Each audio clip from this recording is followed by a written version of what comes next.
What's up everyone, how are you all? Today we will see, what if Naruto became Yuna's guardian? If you enjoy then please like, share and do comments.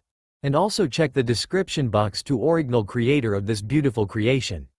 Yuna, apprentice summoner, daughter of the late High Summoner Braska, smiled softly as she sat on the beach of the island she had come to call her hometown, watching the sun as it slowly rose above the horizon. She woke up early that morning, perhaps earlier than usual. It's not because she was being bothered by anything, but because of the happiness and excitement she was feeling. Last night, during a small party the villagers organized to celebrate the end of her training in the art of summoning, her teacher had announced to Yuna, her guardians and everyone that it's time for the daughter of Lord Braska to head into Besaid Temple's Cloister of Trials to obtain her first Aeon, a mighty and powerful creature granted by the faith, and become a full-fledged summoner. It's the only thing that she had wanted ever since she decided to follow her father's footsteps. Being acknowledged as a summoner meant that Yuna could start her own pilgrimage, a journey a summoner has to undertake in order to defeat sin and bring about the calm, an uncertain amount of time of peace which sin was no more, for the people of Spira. Yuna knew that it was going to be a tough journey, and the calm would never last forever, much like her father's calm that lasted less than a year.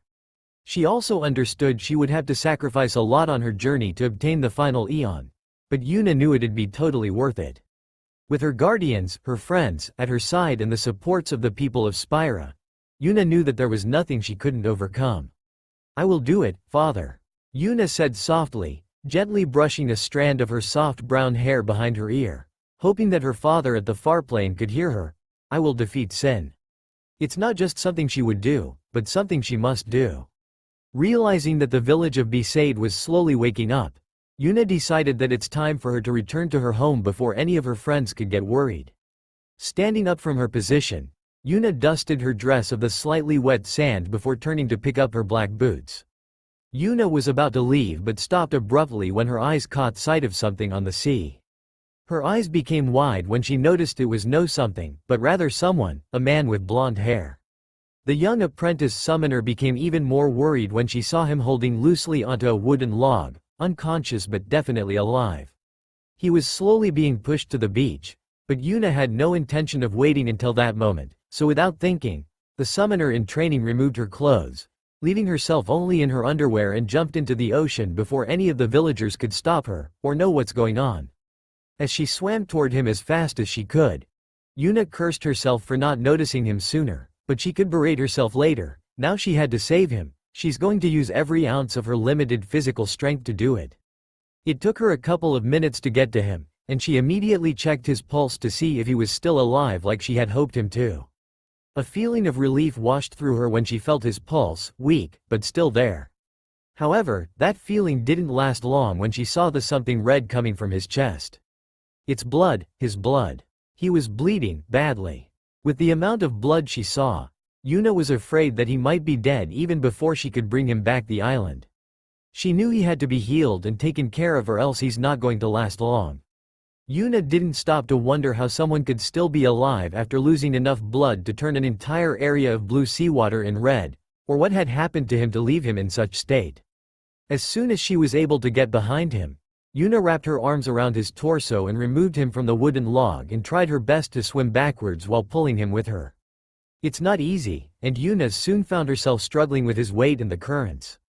Unfortunately, the winds blew quite strong that day. Suddenly, when she was slowly losing strength and starting to feel very tired, she heard a loud call. "Yuna." Hearing that voice, Yuna turned her head around and smiled in relief when she saw Waka, one of her guardians, swimming toward her from afar. Waka was a blitzball player. Water was his domain. It didn't take him more than 20 seconds to get to her. "What are you thinking, y'all?" he asked furiously and grabbed onto the man's shirt, keeping both of them from sinking into the water. "You should have called us." "I am sorry," she answered honestly. But I can't." I know," Waka said hurriedly as he swam back to the beach, bringing both of them with him. "I will bring both of you back to the beach. Just try to hold him tight, okay?" Nodding her head gratefully while kicking her legs to help Waka, Yuna turned her head and saw many villagers standing at the shore looking at her worriedly. Lulu and Kamari Ronso, her other guardians, were also present, and they looked very worried, maybe even more so than the villagers. "Lady Summoner, One of the elders of Besaid village called out worriedly when Yuna crawled onto the beach, breathing heavily in tiredness. Are you alright? Why yes, thank you, elder. Yuna. Lulu immediately rushed forward and kneeled down next to Yuna. Using a cloak she received from the tall Ronso, she quickly covered Yuna's body and asked the girl she viewed as her little sister in frustration, something quite rare for the usually stoic woman. What are you thinking, you idiot girl? Have you lost your mind? I am so sorry. Yuna lowered her head while taking a deep breath. I couldn't leave him out there and run to find help. She turned her head back, looking at her guardian as he pulled the bleeding and unconscious man onto the shore and, as gently as he could, put him down the sand, because it might be too late. She finished her sentence. But Yuna, don't forget that you are. He's injured. We have to help him, Lulu. Yuna snapped her head back and said to Lulu in a hurry, cutting her off before she could start scolding her for her stupidity. She's right, the guy is bleeding pretty badly, ya. Waka spoke up and lifted his black shirt off, looking at the deep cut on his chest. Dear Yevon, how's he even alive? He asked in shock, checking his pulse, but it was quite unnecessary because he could see the man breathing, very slowly. Lulu looked at the stranger for a moment before nodding her head, helping Yuna stand up to her feet. Everyone, please bring him to the inn, we will see what we can do there. Kamari stepped forward and helped Waka, holding the man by his legs. Both of them carried the stranger to the inn of the village, with Yuna and Lulu following closely behind them. Line break, cracked skull, broken cheekbone, bruised jaw, many bruises around throat, several deep cut and long gashes on chest, 6 broken ribs, extensive bruising on torso, deep cuts on thighs and a broken shin, broken wrist and ankles. Yuna cringed painfully as she listened to a number of damages the man had suffered as he laid motionless on the single bed in the room they had brought him to, stripped down to his boxers using a scissors to cut his soaked clothes and remove them from his body. His life was hanging by a thread, and she knew that he was seriously in need of help. I will heal him, the summoner said hurriedly and kneeled down to the floor next to his bed, beside her only female guardian. Tightening her hands around her rod, Yuna was about to cast healing magic on him, only to be stopped by Lulu, who reached her hand out and put it on her staff. She made a sound of surprise and turned her head to look at her guardian. Yuna, we don't know who he is. Lulu stated sternly. Look at his injuries. He probably got himself in a fight to be in a state like this. What if he's a bad man or? It doesn't matter. We saved him, didn't we? Yuna shook her head to Lulu. He is dying. We can't just leave him like this. Yuna is right, Lu. Waka said as he crossed his arms on his chest. We can't just save someone and leave them to die later, ya? Lulu looked like she wants to argue, but decided to remain silent in the end. Nodding her head at Lulu's silent approval, Yuna raised her staff and cast one of the most basic white spells she learned from her trainer on him, Cure. She might not be the strongest white magic user, but she had always been the village's best healer, mainly because she wouldn't stop until the patient is fully healed and back to their feet.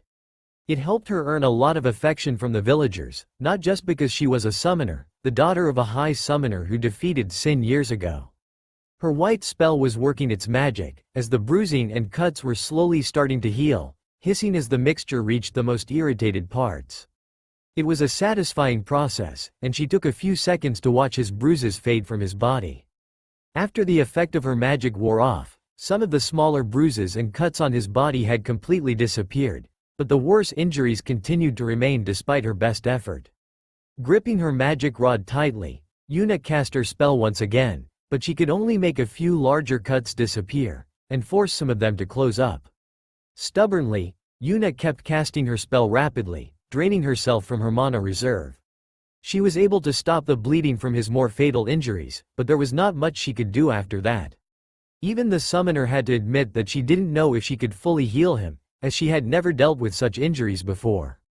Besaid had always been a peaceful island, and the injuries its inhabitants had got were minor, from wild animals, fiends or simply occupational accidents.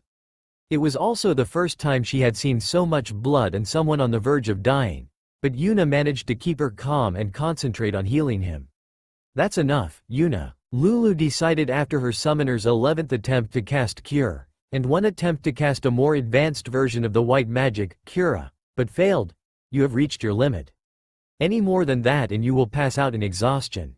But, listen Yuna, you won't be able to do anything for him if you pass out. Lulu stated sternly, stopping Yuna from doing more harm than good to herself. And don't worry, we won't leave him like this either. You have stopped bleeding. We can use herbs and potions to speed up his healing process. A soft smile appeared on the woman's face as she said comfortingly, you have done well Yuna. He's going to be all right. Hesitatingly, Yuna nodded her head absently. She wanted to do more, but for now, she decided to trust her guardian's judgment. Line break. The next morning, the young female summoner was out collecting plants and gathering herbs. Once she had satisfyingly, Yuna stood up and picked up her basket, half full of leaves and flowers of all kinds, and continued on her way. She walked silently through the trees, listening to the twitters and sounds of the birds, as she walked, enjoying the tranquil, silent melancholy of nature. She halted when she came across a good spot for collecting supplies that she stumbled upon one day that she often used. With her basket slung over her arm, she began picking the spiky green leaves of aloe that she needed. After a few moments had passed by, she moved on to another batch of plants sprouting at large brown roots at the base of a thick tree. She was careful to avoid the plentiful parts of the area that were overflowing with poisonous plants and kinds that made one dizzy, which she had encountered many times before. When the basket was full, Yuna quickly made her way back to the village and headed straight to the inn. Good morning, Kamari. Yuna greeted her Ronso guardian, who had accepted the responsibility of keeping an eye on the stranger.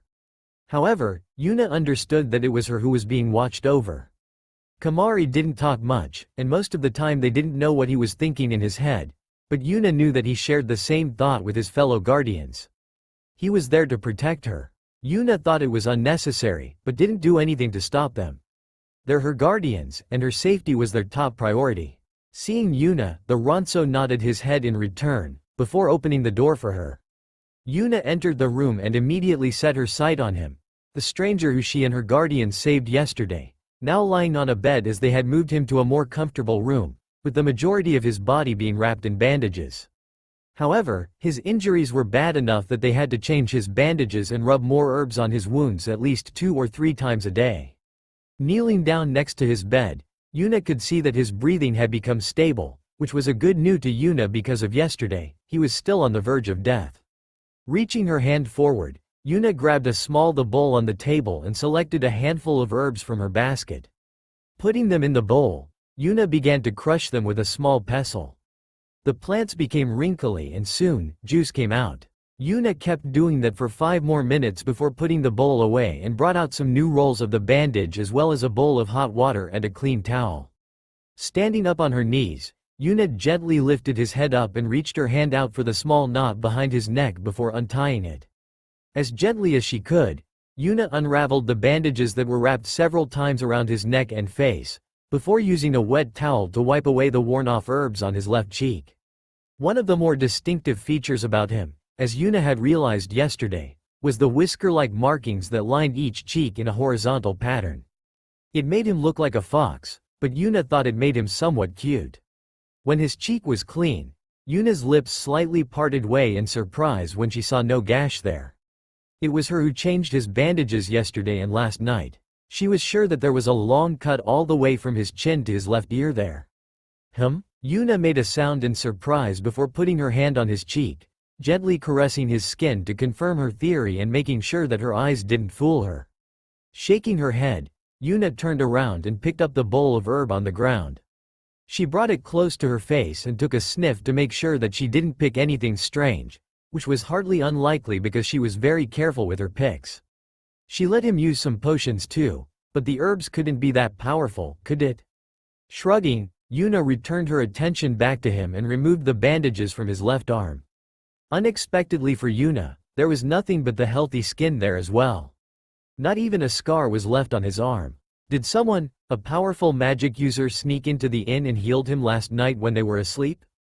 Yuna had to wonder. However, Yuna believed it was impossible because she was the only white mage of the village. Strange, Yuna whispered as she looked at his face, with the bangs of his golden blonde hair completely overshadowing his eyes. Who are you? Yuna asked softly, more of curiosity than ever. She continued to remove the bandages around his chest, gently tracing the towel along the way. To say she was surprised was an understatement. No injury, no scar, no cut or gash or whatsoever, only healthy skin and well-defined muscles. When Yuna turned around and put the towel into the water, she suddenly heard a painful groan. Snapping her head around, Yuna's eyes widened in surprise when she saw him starting to move around, his eyes blinking rapidly. "Impossible," Yuna muttered, and surprisingly enough, he heard it and turned to her. His eyes were still blinking rapidly to clear his vision. Between the fast blinks, Yuna could now see his eyes for the first time, which were a set of blue orbs that were so deep and beautiful she almost thought she could get lost in them for eternity. "Wah, wah," he muttered and tried to stand up, wincing painfully along the way. However, before he could hurt himself more, Yuna immediately reached both of her hands out and placed them on his shoulders. As gently as she could manage, she tried to keep him on his bed, preventing him from moving. "Stop, please stop moving around, you're still hurt," Yuna said comfortingly, but the man only turned his head toward her and gave the summoner a look of confusion. "Yuna." Then suddenly, the door of the room was pushed open and entered Kamari. The Ronso must have heard her voice and entered immediately, to make sure that the girl he had been taking care of since she was 12 was all right. When the blonde-haired man saw Kamari, the result was almost instantly. He gasped slightly and flinched in surprise at the sight of such creature. He nearly sat up, his hands rising in defense, but Yuna immediately grabbed his wrists and stood up, using her body to block the tall Ronso from his view. It's all right," she said comfortingly, "he's my friend. He's not going to hurt you." The man looked at her, blinking several times. At that moment when he looked into her eyes as if she was looking into her very soul, she didn't see any fear, only surprise and confusion. "It's going to be all right, please, you have nothing to worry about," she promised him softly before turning her head around to look at her guardian. "Kamari, can you leave me with him, please? I'll be all right, don't worry." The Ronso said nothing. He only nodded his head and left the room. However, the look on his face told her that he wouldn't hesitate to rush in again. "Arg!" Yuna immediately snapped her head back and saw him holding his right hip in pain when he heard another groan of pain. "Please, you have to lie down." Placing his hands back to his shoulders, Yuna gently pushed him down, and much to her relief, he allowed her to do it this time. "Thank you." She smiled. He cleared his throat, gulping heavily before opening his mouth to speak. Do you need anything?" Yuna asked worriedly. "Are you thirsty?" His eyebrow only furrowed, showing another expression of confusion. I don't understand what you are saying." He spoke while shaking his head, but it was Yuna's turn to look at him in confusion. Because she didn't understand what he was saying. He was speaking an entirely different language. You don't understand what I'm saying, are you?" Yuna asked worriedly. She looked around for a moment before returning her eyes to him. "Tu we cbayg al-bed bnesa. Do you speak al-bed prime?" She asked in al-bed prime, the language of her mother's people, but when he only looked at her in confusion, she realized that he didn't understand it either. It's going to be really hard to try communicating with him. After taking a few seconds to decide what to do, Yuna sat down on the bed beside him and placed her hand on her chest. She patted it for a few times before pointing at her face, allowing him to know that the chest patting wasn't the main goal of such gesture. Yuna, realizing that she was trying to tell him her name, he nodded his understanding. "Yuna?" Nodding her head with a beautiful smile, Yuna then held her hand out in a questioning manner. It didn't take him long to realize she was asking for his name in return. "Naruto?" He introduced, "Naruto Uzumaki." "Naruto Uzumaki?" Yuna repeated before smiling. "Nice to meet you, Naruto Uzumaki." Once again, Naruto didn't understand what she was saying after speaking his name out loud, but he said nothing. Instead, his eyes began to drift across the room, before noticing the old and new bandages on the table beside his bed and the smells of herbs on his body and her hands. Looking at Yuna, he couldn't help but wonder if she had been taking care of him. As he took a few seconds to look at the young woman, he must admit, she was very beautiful. Not the kind of beauty that would make someone lust over, but the natural kind that would make men like him sit down and stare for days. Yuna had shoulder-length brown hair and had heterochromia. Her left eye was blue, while the right was green, which made her beauty appear rather exotic.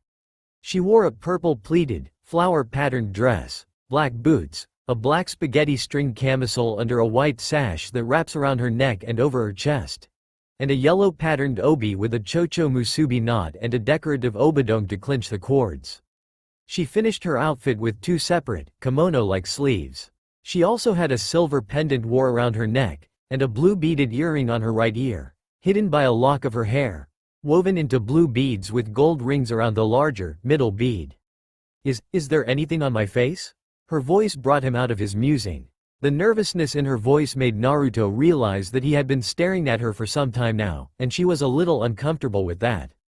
Taking his eyes away from her, Naruto could only laugh it off. Yuna then stood up and walked away, leaving Naruto alone on his bed.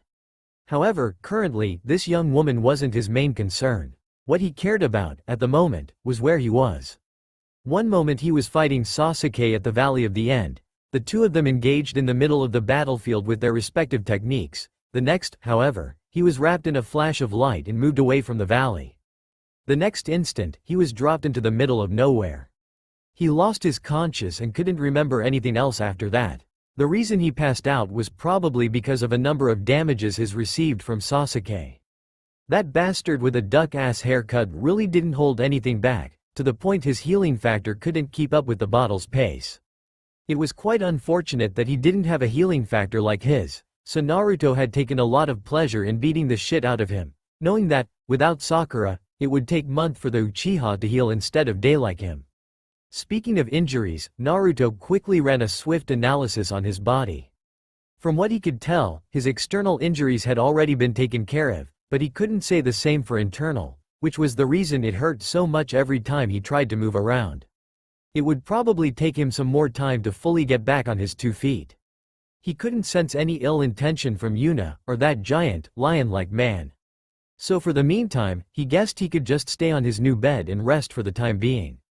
Here you go. Yuna returned to him with a call and a large of water in her hand. Water, she stated, hoping that it was obvious enough for him to understand. Water, Naruto repeated in Yuna's language. Obviously enough, that word was water in his language. I can do it myself. Naruto sat up, raising a hand to stop Yuna from helping him before accepting the cup from her hand with a smile. Thank you. He lowered his head gratefully, making Yuna smile. However, before Naruto could finish his cup of water, Yuna suddenly heard a scream from outside. What's going on? Naruto asked in confusion, but Yuna had already left the room, following right after Kamari, who had also heard the scream. Line break. Waka, what's going on? When Luna ran out of the inn, she caught sight of Waka and quickly caught up to him. He was holding his trademark weapon, a white blitzball with blue patterns in his hand. The children are being attacked by plant fiends, Waka said in a hurry as he pointed his hand to the outskirt of the nearby forest. Lu is already there, but we have to help her protect the kids.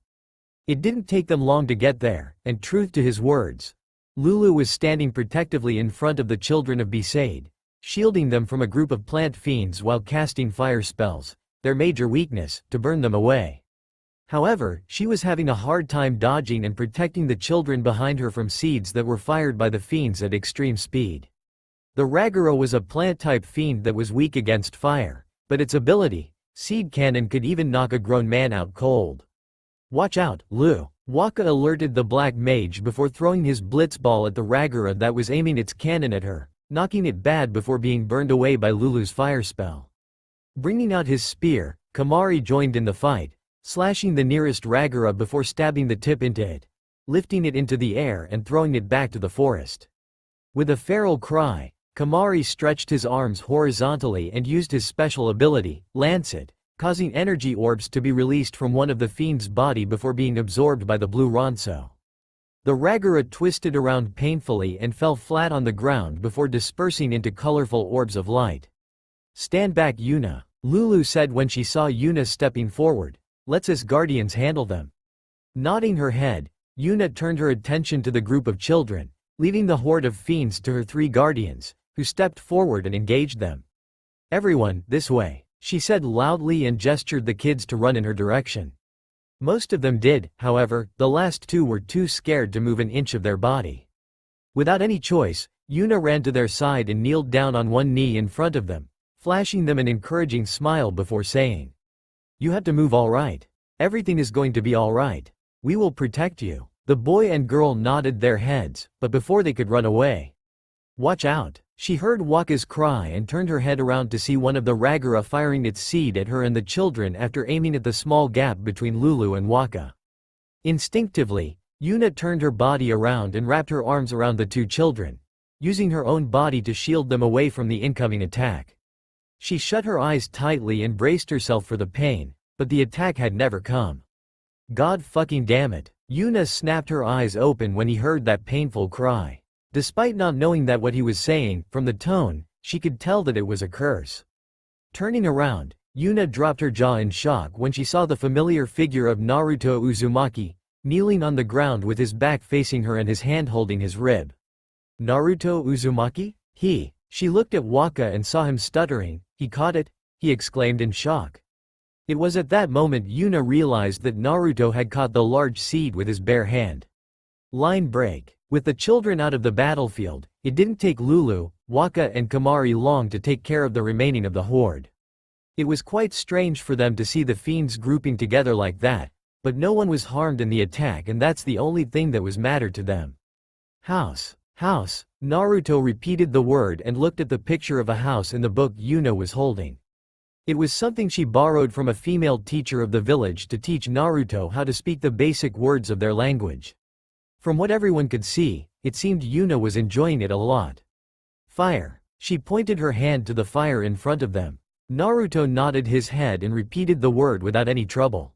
Most of his bones had mended back to normal. It was a painful process, but he could move freely in the end. By tomorrow's morning, he would be back to his shape.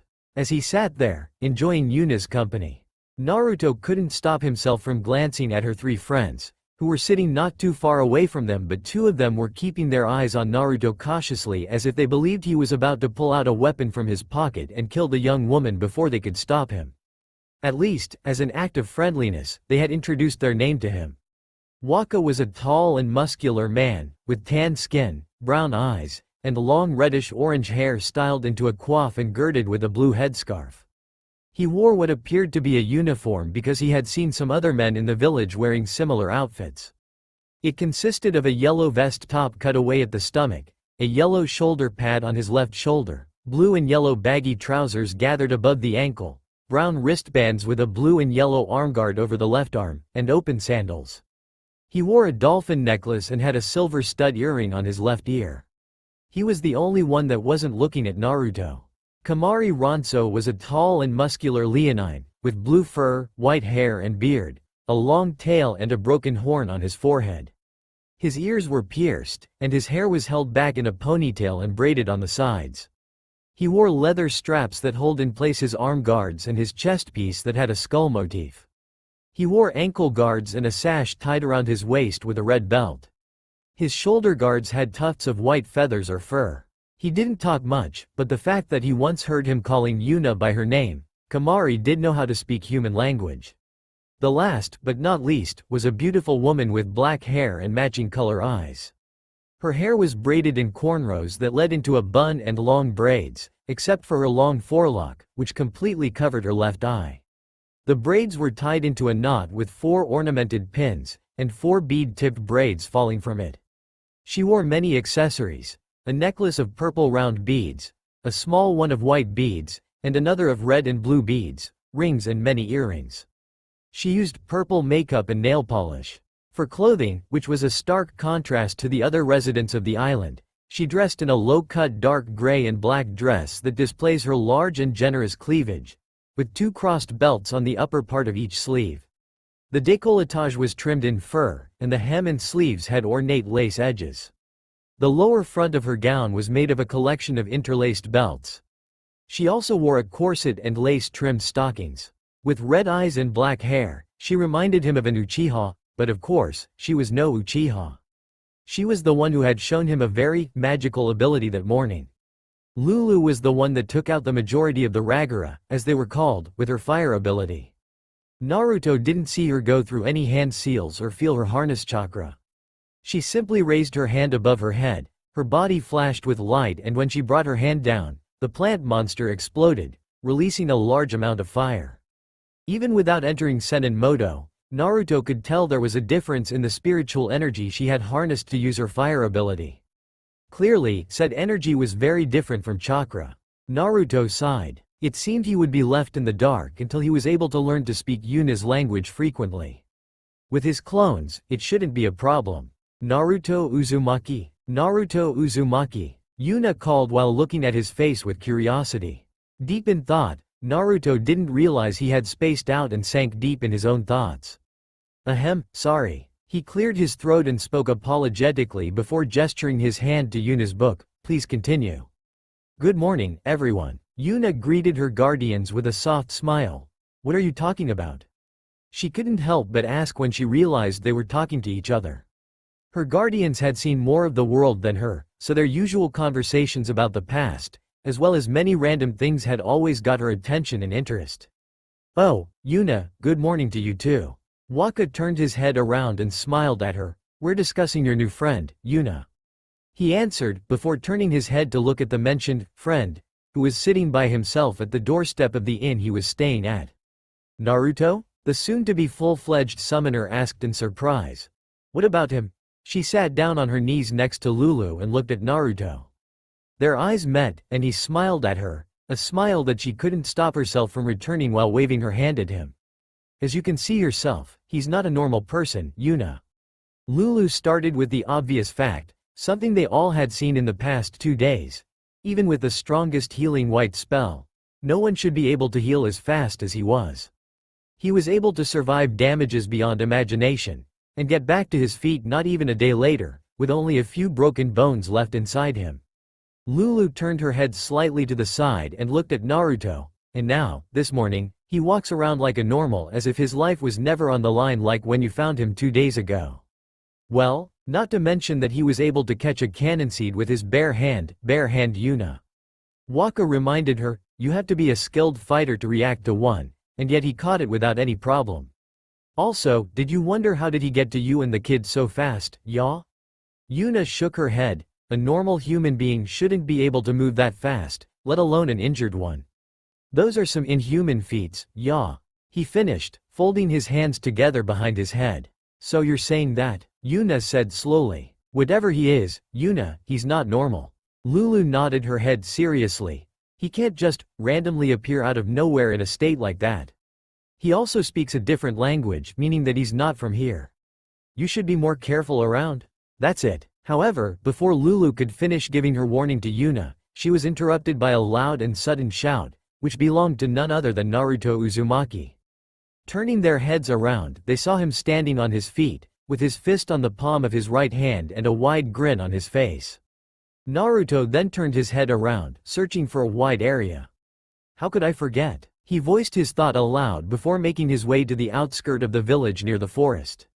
Out of curiosity, many villagers decided to follow him, wanting to see what he's up to. Yuna and her guardians were no exceptions, as they all stood up onto their feet and went after him. Naruto! Naruto! Yuna called and quickly caught up to him. Oh, it's you. Good morning, Yuna. Naruto didn't have to turn around to know it was Yuna, who was surprised when she heard him greeting her in Spirin. She was the only one in the village addressed him as his name, the rest, meanwhile, addressed him differently, but by no means hostilely. The people of Besaid village were quite friendly, to say the least, especially after he saved Yuna and the kids from getting hurt or worse the day before. Last night, after everyone had gone to sleep, Naruto created numerous shadow clones of himself and sent them across the country to shove the language problem. Without a proper education, it took him all night and hundreds of clones to learn Spirin, the language of the people of Spira, the world he was brought to, but when he woke up in the morning, he could speak and understand Spira's language quite easily. Still, there were words that he didn't understand, and he didn't know how to read, but Naruto didn't mind that much. How did you? Yuna gasped in surprise, an expression she shared with her guardians. I'm a fast learner, and you're a pretty good teacher. He praised, causing Yuna to look at him strangely before chuckling while scratching the back of his head. Well, actually, I have my own way, you see. Is that so? Yuna blinked. Numerous questions raced through her head. Where are you going? I want to try something. Naruto stopped and double-checked the area to make sure that there was no structure around. When the place was clear, Naruto turned around and looked at Yuna. You and everyone might want to stand back a little. Oh, alright? The summoner nodded her head and took a step back. Naruto turned back to the front and raised his hand to bite on his thumb, which surprised Yuna and the other. He then spread the blood on his open palm before putting his hands together and went through a familiar sequence of hand seals. When he was done, Naruto raised his hand above his head and slammed it down to the ground before announcing the name of the technique he was too familiar with. Kachiyose no Jutsu. At first, nothing happened, and Naruto stood there on one of his knees, feeling like an idiot. However, after 5 seconds of waiting, black symbols spread around the spot where his palm was, and the entire area in front of him suddenly exploded in a giant plume of smoke that seemingly came out of nowhere. The villagers then cried out in shock when a massive sword was stabbed down to the earth, with enough force to make a huge crack and shake the ground. Yuna instinctively brought out her magic rod and held it in front of her chest in a defensive stance, while her guardians brought out their weapons and got ready to protect the summoner against the owner of such huge-ass sword, whoever or whatever they would be. Soon enough, the wind picked up a little and it caused the smoke to be blown away, revealing what had just arrived. Oops, Naruto said absently when he saw the amount of tree that had been crushed under his partner's weight. He would have to do something about it later, though. Standing in front of them was a giant toad easily the size of a small mountain with dull, dark orange skin, with purple markings around his eyes, mouth and stomach. He wore a dark jacket, with bandages wrapped around its torso. In addition to this, he also wore a necklace with a large bead and held a cigarette in its mouth.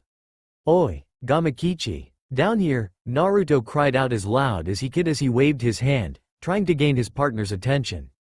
Naruto. The toad thundered happily and spread his arm as if he wanted to hug the tiny young man. You're alive. Where the hell have you been? What is this place? Gamakichi asked while looking around. Dear Yevon, was all anyone could say as they looked at Gamakichi with their eyes wide in utter shock. They had never seen anything like it in their life. Even Yuna, who had seen a lot of amazing and powerful Ians in her life, couldn't express what she was feeling at the sight of a giant, talking toad. It's a long story. Naruto answered before turning his head around, speaking in Spirin. Everyone, this is my friend, his name is Gamakichi. He then turned back to Gamakichi, who waved his front limb and greeted the villagers with the usual, Yo, Gamakichi. These are the people that saved me when I was brought here 2 days ago. This is Yuna. He introduced, gesturing his hand to Yuna. Gamakichi-sama, it's a pleasure to meet you. Yuna spread her arms before making a bowing gesture with her hands put in front of her. The same gesture Naruto's clones had seen a lot from the citizens during their trip around Spira last night. Must be something tradition, he mused. Hey, don't know what she is saying, but she definitely has more manner than you. Gamakichi said as he pointed his finger at Yuna, causing Naruto to cross his arms on his chest and huff with a pout. So, where are we again? Spira. Excuse me? Gamakichi asked in surprise. Not on Elemental Nations? Naruto nodded with his eyes closed. Should he feel surprised because he was brought to a whole different world? The answer was no, he should not after he had witnessed Kagaya Otsutsuki created multi-dimensions with her godly power with his own eyes, and learnt that she and the Sage of Sixth Path wasn't someone from his world. When Sasuke Uchiha told us what happened to you, we didn't believe him. He said you had disappeared in a flash of light. Guess he was telling the truth then. Well, I couldn't blame you. He was a traitor a few days ago. Even I don't know what his true motive is. Naruto responded with a nod of his head. Anyway, Gamabunta, how is everyone? Gamakichi crossed his hand on his chest as he began, through his Rinnegan, combined with the chakra of the nine-tailed beasts. Sasuke Uchiha was able to remove Mugen Tsukuyomi and freed everyone from that genjutsu. He felt guilty for what had happened between you two, but he was thrown into custody as soon as he revealed what had happened to you to everyone. He didn't resist. Only Sakura Haruno and Kakashi Hitaki trusted him, but there's not much they could do. I see. Naruto nodded his head. A small, sad smile appeared on his face as he listened to Sasuke's fate. Guess that everyone is looking for me, huh? You bet. Gamakichi said. The corner of his lips curved up as he said, you're now the hero of the Fourth Shinobi War. So literally the entire world is searching for you now, even the tailed beasts. They're going to be pleased when they hear that you're okay. He then paused for a second before saying, "So, did you figure it out how you get her and how to return to your village?" "Well, I'm about to tell you right now." Naruto nodded his head. "Could you use reverse summoning too?" "Sorry bro, but we have already tried that." Gamakichi shook his head. "Fukasaku-sama and Shima-sama have been trying to reverse summon you constantly for the past few days because you've become too powerful for me to summon alone. They refused to give up even after you didn't appear before us." "Aw man, I was hoping that could return home through that way," Naruto said disappointingly while scratching the back of his head. "Don't worry, now that we know where you are, maybe we can come up with a way to bring you back." Gamakichi gave him a smile and a thumb up, causing the disappointment to disappear from Naruto's face as he sighed and smiled at his partner. "I will go back to Mount Myoboku now and tell everyone that you're okay. Call me again if you need anything, okay?" "Definitely." Naruto nodded while grinning. "And oh, tell Tsunade Ba-chan to go easy on Sasuke, will ya?" "I will." Gamakichi nodded before disappearing in an explosion of smoke, nearly knocking everyone back. Line break. Not even a week had passed and he already felt homesick. Lying on the doorstep of the inn with his hand behind his head and one leg over another, Naruto couldn't stop himself what everyone was doing. Did Sasuke really feel guilty after everything that had happened? After all, before receiving a royal beating from him and nearly taking their arms away, he had made a promise of placing everyone under his control and ridiculous ideal. He thought about Kurama, the other half of Kurama. He had a conversation with the yin half inside of him last night, and since he only knew Naruto for a short amount of time, there was no much of an advice he could give his new Jinchuriki. He could still the chakra of the other tailed beasts inside of him, but he couldn't communicate with them like what Hagoromo had said he could. He was worried that something had happened to them, because the last time he saw them, they were still trapped inside Sasuke's technique, but he heard they were out searching for him too like the rest. He felt relief. Would the people of elemental nations still afraid of them now? Naruto didn't know the answer to that question. After all, Kurama had been of great help during the war. They even fought side by side with the alliance of shinobi. Surely they would view him and the others differently from this point on. He thought about his life, his dream. So much had happened. Naruto-sama. Deep in thought, he didn't notice Yuna until she was standing right in front of him. Sitting up from his position, Naruto flashed her a small smile. "Oh hey Yuna, I didn't see you coming," the blonde said as Yuna took the seat next to him. "What's up?" "Nothing, Naruto-sama. I just thought that you might need someone to talk to." Yuna shrugged as she smiled at him. "When you're talking to Gamakichi-sama, I couldn't help but notice that your smiles were quite sad." "It's that obvious, huh?" The shinobi chuckled, but then noticed the strange respectfulness Yuna was using to address him. "Hold on. What's this, Sama, crap?" Yuna gasped lightly in surprise. "I'm doing it wrong?" She wondered her thought aloud, causing Naruto to raise an eyebrow in curiosity before asking. "Doing what wrong?" He returned her answer before saying, "Yuna, there's no need for you to address me so respectfully like that. You can call me Naruto." Normal wasn't the right word to describe him, but it was convincing enough for him to tell Yuna to drop the suffix which didn't go well with his name at all. "If you instinct, Naruto." Yuna smiled before looking away from him. Naruto. Gamakichi-sama, what is he?" "Gamakichi? He's a toad." Naruto answered the obvious, causing Yuna to turn her head back to look at him. "Well, you know, from where I came from, we don't have a specific name for them. But I think I can call him a summoning, or something like that." "Is he an Eon?" "Eon?" Naruto repeated the word. Curiosity got the better of him. "What's that?" "Eons are powerful creature blessed to summoners by the faith," Yuna said as she pointed her hand to the temple, the largest building of the village at the other side of the street. "Summoners from all over the world come here to pray to the faith in hope of gaining the servitude of an Eon. There are many temples like that all over Spira, and summoners will come to visit each temple in our pilgrimage and pray for them to receive the power to call forth their Eons." "I see, you seem to know a lot about this.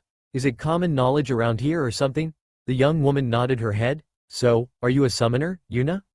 Naruto asked. "Me? Oh no. Yuna shook her head and denied it while smiling embarrassedly. "I'm not a summoner, not just yet.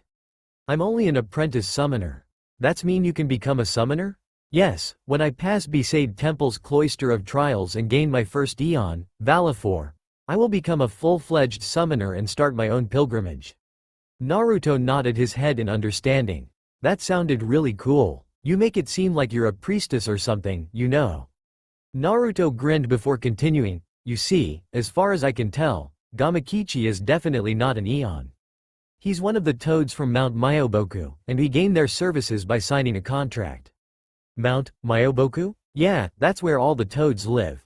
Naruto explained, in my language, it's also known as Mountain of Bewilderment and the Land of the Toad. It's a very rich and beautiful land, with forests spread as far as you can see. It sounds really amazing. Yuna smiled. I wish I could see it for myself someday. Well, sorry to say this but you probably won't. It's not around here, in Spira. Naruto then turned his eyes to Yuna, curiously asking her, you know, I'm somewhat surprised that you trust everything I told you. Shouldn't you, well you know, be a little more careful around me?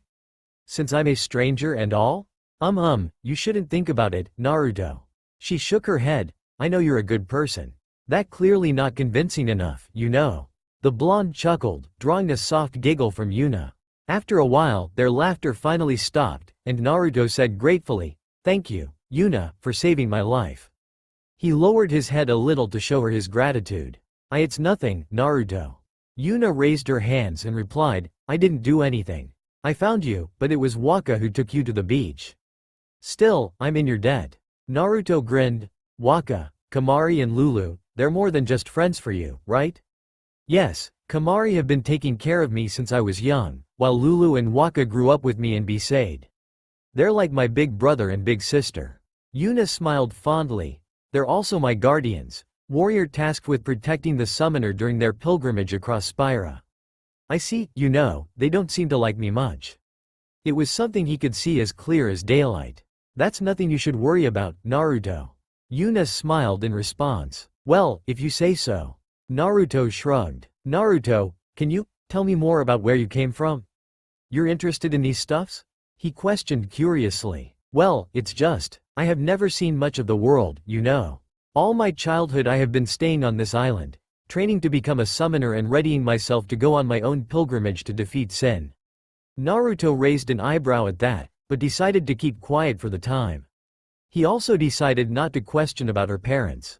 Seeing none of them was around, it might be a sensitive and emotional subject. I have always wanted to travel and see many different places for myself, so when you told me you're not from here, She then smiled at him while waving her hand around. But of course, if it troubles you, you don't have to. Naruto smiled. Alright, he turned his body around, facing her before crossing his legs. Where should I start? So you mean? Yep, I will tell you everything I know about my home, hell. Maybe someday I can even take you there so you can see it with your eyes. A large smile spread on Yuna's lips, however, in exchange, you will tell me everything I need to know about this world. I'm a new guy here, so I will need you to fill me in the basic detail, deal? Yes, Naruto. You're supposed to say deal, but we will take care of that later. Naruto shook his head before crossing his arms on his chest. Now, where should I start? Yes, I'm from a village called Konoha. For the first time in a while, Naruto had truly felt at peace.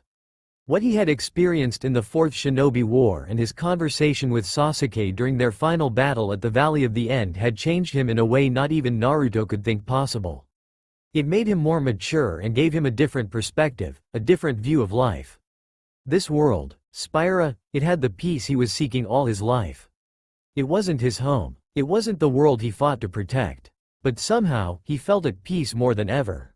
Maybe it was because of the people around him, Yuna, who had no idea who he was, or what he truly capable of. To them, he was just another human being, a man who Yuna and her summoners saved one morning. And could heal from fatal damages in less than 2 days, summon a giant toad, but that was beside the point. Of course, he should have known better that the peace he found wasn't going to last when he woke up the next morning. He woke up and couldn't find Yuna anywhere. Sin. It was the name of the creature that had been threatening and terrorizing the world of Spira for the past 1,000 years. In addition, from what he learned from Yuna, Sin was the punishment for their ancestors relying on machina, or machines, and becoming a hedonistic society. Summoners were people who embarked on pilgrimages across Spira to pray to the faith of each temple to obtain the power of the eons they created. All summoners' goal was to obtain the final Aeon and to use its power to defeat Sin, because apparently, said Aeon was the only being powerful enough to defeat the creature and bring forth the calm, an uncertain amount of time of peace in Spyro between Sin's defeat at the hands of a summoner and its next public appearance.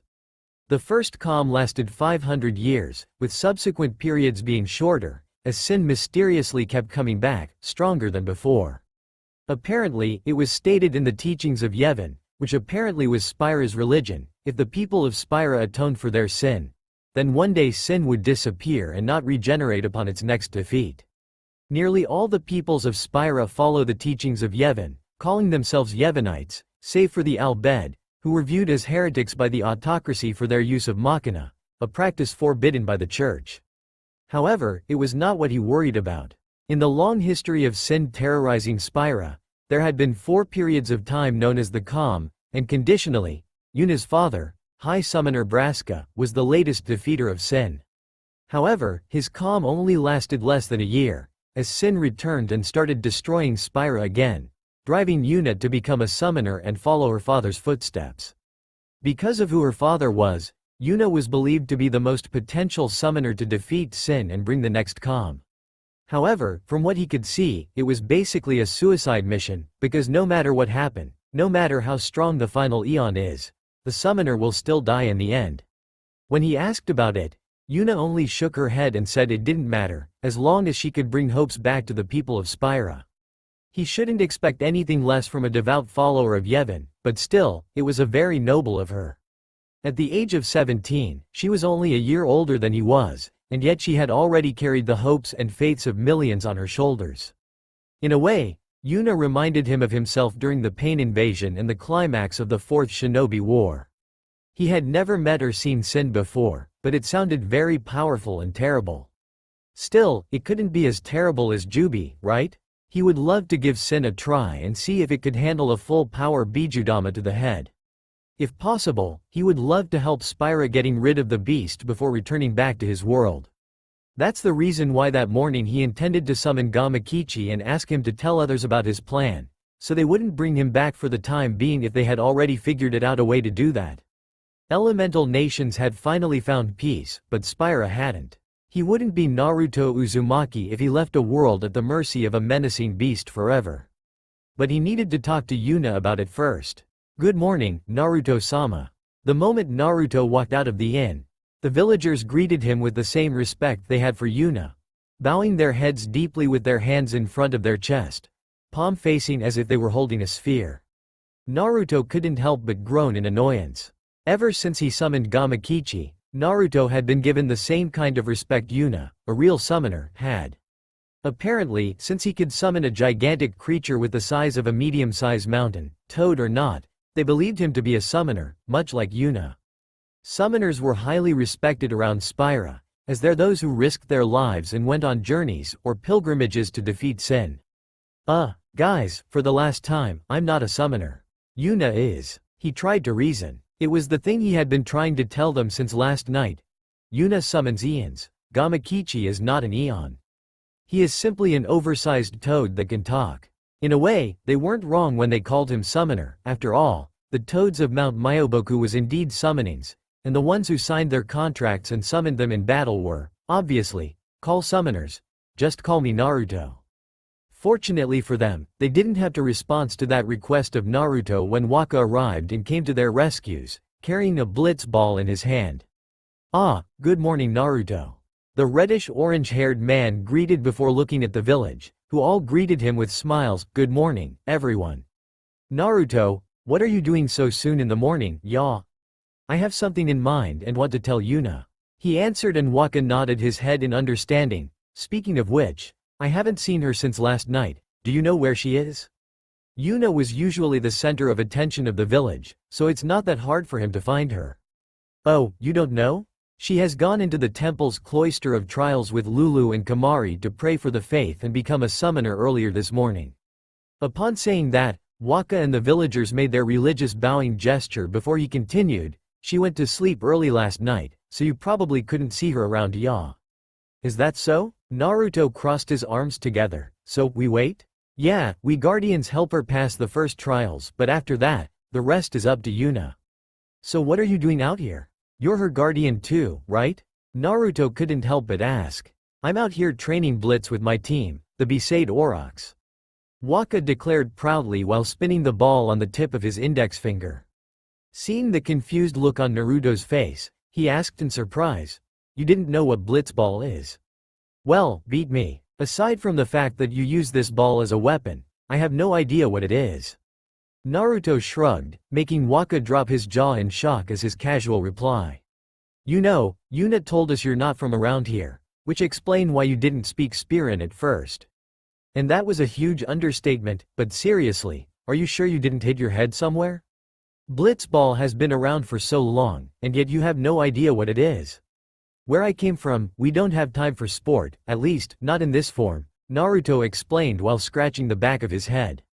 He then took the ball from Waka's hand and observed it very carefully. "So what is so special about it anyway?" It was a spherically studded ball about 30 centimeters in diameter. The ball was also light, extremely so, but he had seen Waka using it to strike down a plant like fiend with ease. Maybe there was something magical about it, but overall, it looked completely normal for him. Ever since Sin emerged, blitzball had become Spira's main form of entertainment, and is embraced by the Yevon faith. He said, bowing, "The annual blitzball tournament is a festival where all the peoples of Spira overcome racial barriers to banish thoughts of sin from their minds. This is the only time. The players fight with all their strength, the fans cheer for their favorite teams. Everyone forget pain, suffering. Only the game matters. That's why Blitz has been around for so long. Least that's what I think." "Least that's what you think?" Naruto repeated, before shrugging. "Well, sound interesting enough, so how do you play it?" He bounced the ball on the ground before exchanging it between his hands. "Definitely not like that." Waka laughed while shaking his head. "You see, you have to play it underwater." Naruto raised an eyebrow at that, but then reminded himself that he was currently staying in a different world where he still had much to learn. The objective is for the player and their team to kick the blitzball into the opposing team's goal, while the opposing team simultaneously defends their goal and attempts to steal the blitzball to make an attempt at the player's goal. Sounds simple. Naruto nodded. "So you're basically a part-time guardian and part-time blitzball player. Two of the most important jobs in the world. Interesting life, huh?" "I supposed," Waka said sheepishly while scratching the back of his head. "What about you, Naruto?" "What do you do?" "I'm a shinobi." "A what?" "Shinobi." Naruto repeated. "You don't have ninja around here?" Waka shook his head in confusion. "Well, basically, we're mercenaries. We would on job requests from people who wanted our help, regardless of what it is, anything from simple chores like cleaning the floor, escorting an important figure, to assassination of high-profile targets. You name it, and we did it, for the right price." "So basically, you killed people for money?" Waka asked in disbelief, and Naruto nodded his head. "What are you thinking, man? How can you possibly live a life like that?" "Well, it's our life, you know." Naruto shrugged, crossing his arms on his chest. "You either live a normal life of a civilian or become a shinobi and work for your village, being a part of something bigger. Shinobi and kunoichi, female ninja, are trained from a young age in combat. I myself had been trained since 5 years old." Waka widened her eyes in horrification. "How could someone train kids to fight at such a young age? I must admit that our lives aren't the most colorful, but I can't change them, only make it better, somehow." He trailed off. He didn't know how things were going to be after the war, or how it was currently, but he hoped that it was for the better. Now that the villages had united into one, there's a chance that elemental nations would finally know peace. "Well, you know, Naruto, I don't know about your life and I probably won't know a thing about the hardships you had to come through," Waka said as he placed a hand on Naruto's shoulder. "But there is one thing that I can tell, is that you're a good man, just like what Yuna said about you." Waka then crossed his arms on his chest. "You know what, yaw? A young man like you doesn't have to live a life like that. Have you ever thought about a normal life before? I mean, look around," he said, looking at the village of Besaid Island. "Isn't it peaceful around here, yaw? With Sin roaming freely around, destroying every city it comes across?"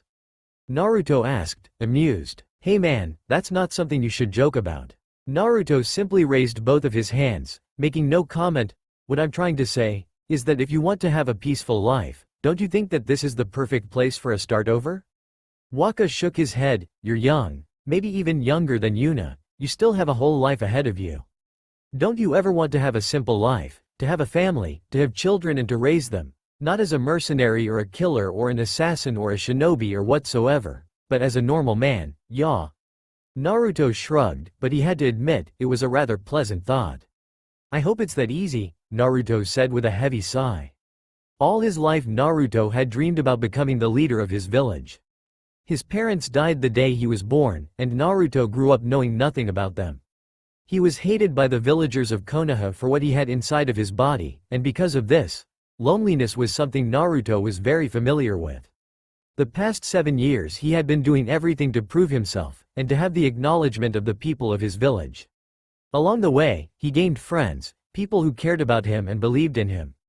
They became what Naruto could call his family, and would do anything to protect them. Could he leave all of them, his friends, his family, his dream and everything he had worked so hard for, behind and start a new life here at Spira, where, like Waka said, he could start a simple, normal and peaceful life, something Naruto wasn't sure he could have once he returned to Elemental Nations? Anyway man, that's something for you to decide. Waka spoke up, pulling Naruto out of his own thoughts. Anyway, I need to meet up with my team right now, so if you don't have anything to do, feel free to come to the beach and blitz with us. It's fun, so why don't you give it a try? Alright then, maybe I will give it a try, as soon as I finish breakfast. Waka grinned and nodded his head. Oh, I almost forgot. Waka was about to walk away when suddenly he remembered something and decided to turn around to ask Naruto, you're more or less a fighter, ya? You don't use Makina as weapons, right? Makina? Naruto shook his head. No, we shinobi have never found much use in them. We have our own shinobi gears, weapons to fight in battle, but more or less we fight with our own abilities. Naruto replied shortly with a shrug of his shoulders. Thank Yevon for that, Waka said in relief while making the bowing gesture. So, see you later then. Line break. Alright Naruto, let's try it. Waka cried, waving a hand above his head before holding both of them in front of his chest, palms facing away from him. Naruto stood a few feet away from him with a smirk on his face, his hand holding the blitz ball. Give me your best shot. Here you go. Doing what he was told, Naruto dropped the ball and kicked right into it the moment it was within reach, sending it toward Waka. Not bad, bro. The reddish-orange-haired man caught it and smiled. Here, try catching this. He kicked the ball, and Naruto caught it easily. Too easily to be exact. It would be a whole lot different underwater, but since you can react to and catch a cannon seed with your bare hand, I don't think that would be a problem. Waka pointed to his teammate. Now, try to pass it to Jasu. Try kicking it harder this time. Well, you ask for it. Naruto nodded and turned to the short blonde-haired man standing at the far side of the beach. He had been introduced to Waka's team beside Orox this morning. Dropping the ball, Naruto kicked it so hard that it nearly disappeared from sight and reappeared when air friction slowed it down, passing Jasu's head and heading to the ocean while going up. My bad. Naruto raised his hand. Maybe he shouldn't kick the ball that hard. Wow, for real, ya? Waka asked, excited when he saw the ball kept traveling for 2 more seconds before falling down. You have potential. Maybe you should join our team. Nah, don't think that's a good idea. Naruto grinned while shaking his head. I will get the ball. He volunteered before walking toward the ocean. However, before his feet could reach the water, a person suddenly emerged from the sea, looking around in confusion before the ball fell down and whacked him bloodily on the top of his head, forcing him to yell out in surprise. He spun around sluggishly, vigorously rubbing where the object had made an impact. He seemed to quickly notice the people standing on the shoreline. Oh man, Naruto muttered while scratching the back of his head, hoping that he wasn't hurt by that harsh impact. Then he tried to swim toward them, but before he could reach further, the object that struck him suddenly bobbed past his line of vision. Blitzball! He cried. His eyes lit up with pure delight and clutched the ball firmly in his hands. Hey, you okay? Waka yelled while waving his hand in the air. The young man dropped the ball and waved his arms in return. He then dived back into the water before shooting up out over the surface, bringing the ball with him into the air. The young man twisted his body around and kicked the ball, sending it colliding back to the beside Orox captain, who moved his head to the side to dodge the ball. Whoa ho! Waka gasped in amazement as he turned his head back to look at the young man who was swimming toward them. Professional player? Naruto asked when he saw the look on the taller man's face. Yes. Waka grinned, crossing his arms on his chest. Not many players can do a move like that. As he approached them slowly, Naruto got a chance to get a good look at him. He didn't look much older than Naruto was, and had blue eyes and disheveled blonde hair with spiky layers. He wore a yellow jacket with a white hood, dark pants with one shorter and one longer trouserla, a black glove on his right hand, a gauntlet on the other, with blue pauldron and armor over his left arm. He completed his outfit with a dark dungaree-type outfit he wore over his other clothes, fastened with a black belt that had a metal chain. He rubbed the back of his head awkwardly as the whole team of Besaid Aurochs turned in and surrounded him, completely awestruck. "Yo, hiya," he said meekly while scratching the back of his head. Waka stepped forward and greeted him with a stunned smile. "You wanna try that move one more time, yaw?" And he did. "Whoa," the team murmured, watching with wide eyes as he sent the ball speeding off again like a bullet over the sea.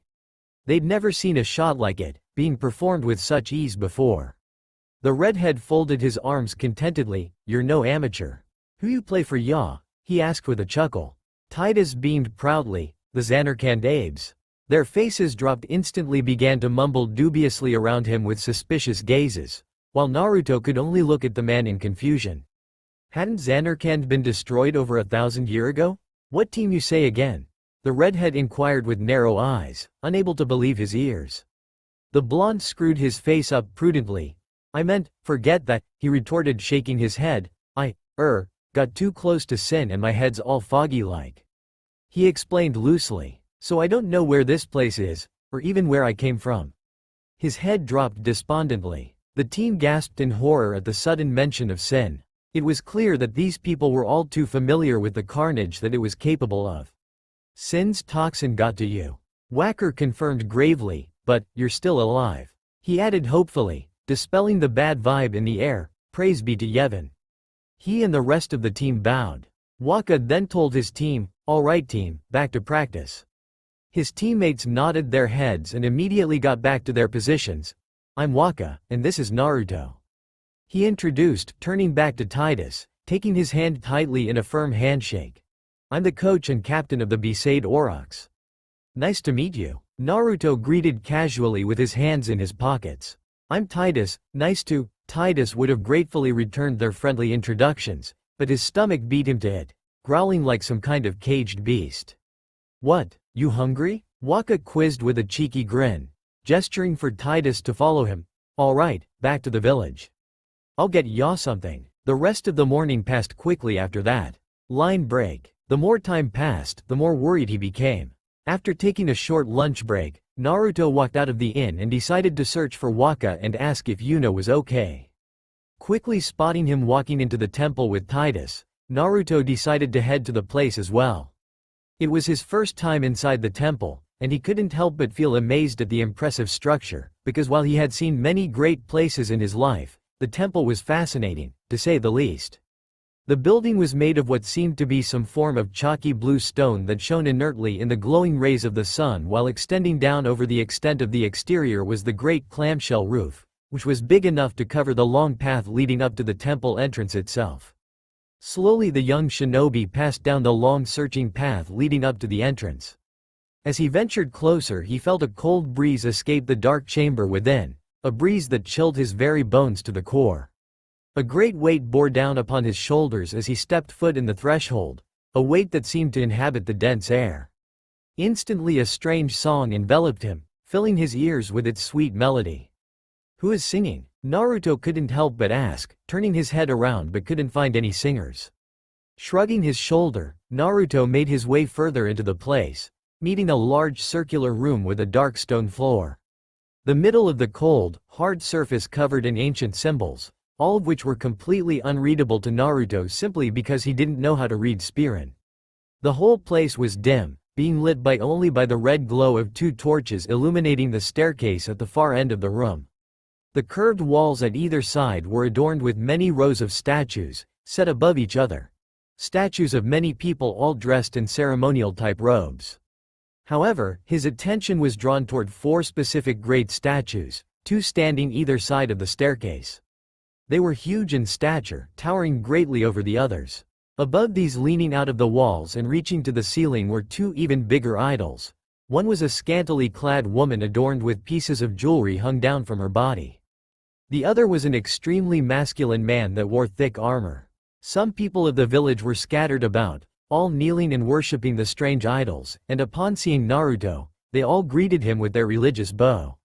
Simply raising his hand to greet them, Naruto turned his attention toward Waka, who was talking to Titus about the temple. "Hey Waka, how's Yuna doing?" he asked concernedly, but Waka only shook his head with a deep expression on his face.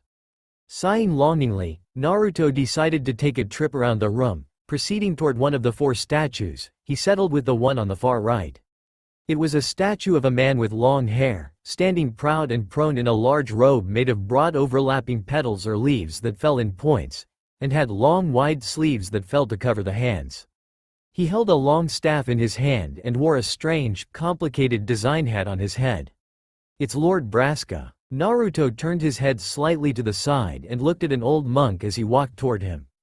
"It's been 10 years he became a high summoner." "Braska? This is Yuna's father?" Naruto asked, slightly surprised. The monk nodded his head to answer his question. In a way, one could say that Yuna kind of reminded him of himself. Their fathers were both big deals, and they had all sacrificed their lives for the sake of peace, leaving their children behind to continue their legacy. Maybe it was the reason why he felt so comfortable around her, not just because of her personalities.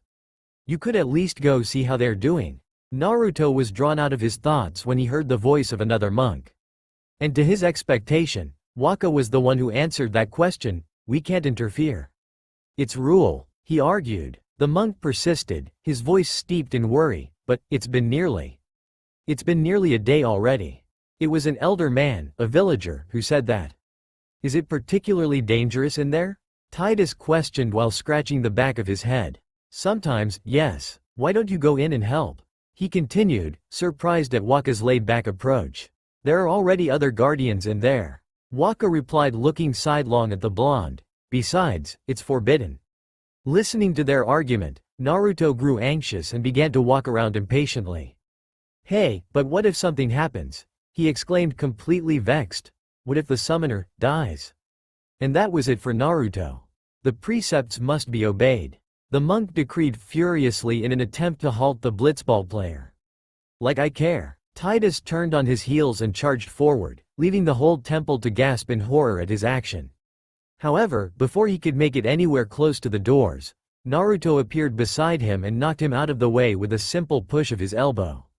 "Stay down, Titus," Naruto said, pointing his hand at Titus. "Hey, what's wrong with you, man?" "Thanks, Yevon, we have you here with us." Naruto saw. "What are you doing?" The monk cried out in shock when Naruto pushed the door open and invited himself in. As soon as the doors were closed behind him, Naruto started running and making his way through the dark hallways inside. After a while, he arrived at a room that was a lot smaller than he'd thought. In fact, it was more of a box room with 3 tall slab walls.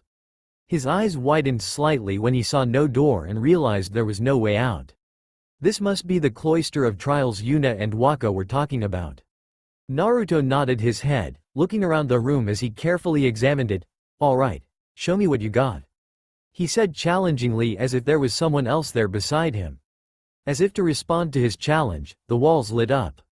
Naruto took a step forward and observed strange symbols and glyphs appear upon the huge stone slabs before his attention was drawn to the other side of the room, where a large, bizarre compass-shaped symbol appeared and glowed dimly in a fluorescent green hue. Reaching forward, Naruto placed his hand on it, wondering what would happen. The glyph pulsed momentarily in a flash of cerise light, and in the corner of his eye, Naruto saw the white symbols upon the side wall fade away and was replaced with a smaller replica of the compass. Taking this as a sign, Naruto approached the symbol and once again touched it with his hand. Naruto took a step back as the wall shuddered, and dust spewed from its sides as it began to move slowly, hoisting itself up, revealing a path with staircase led to down underneath the temple, lit by dim torchlight much like the room he was in. The way through the trials from here, he found, was simpler than he'd expected. Naruto couldn't stop himself from wondering how the place had got its name, because it was far from a trial to him.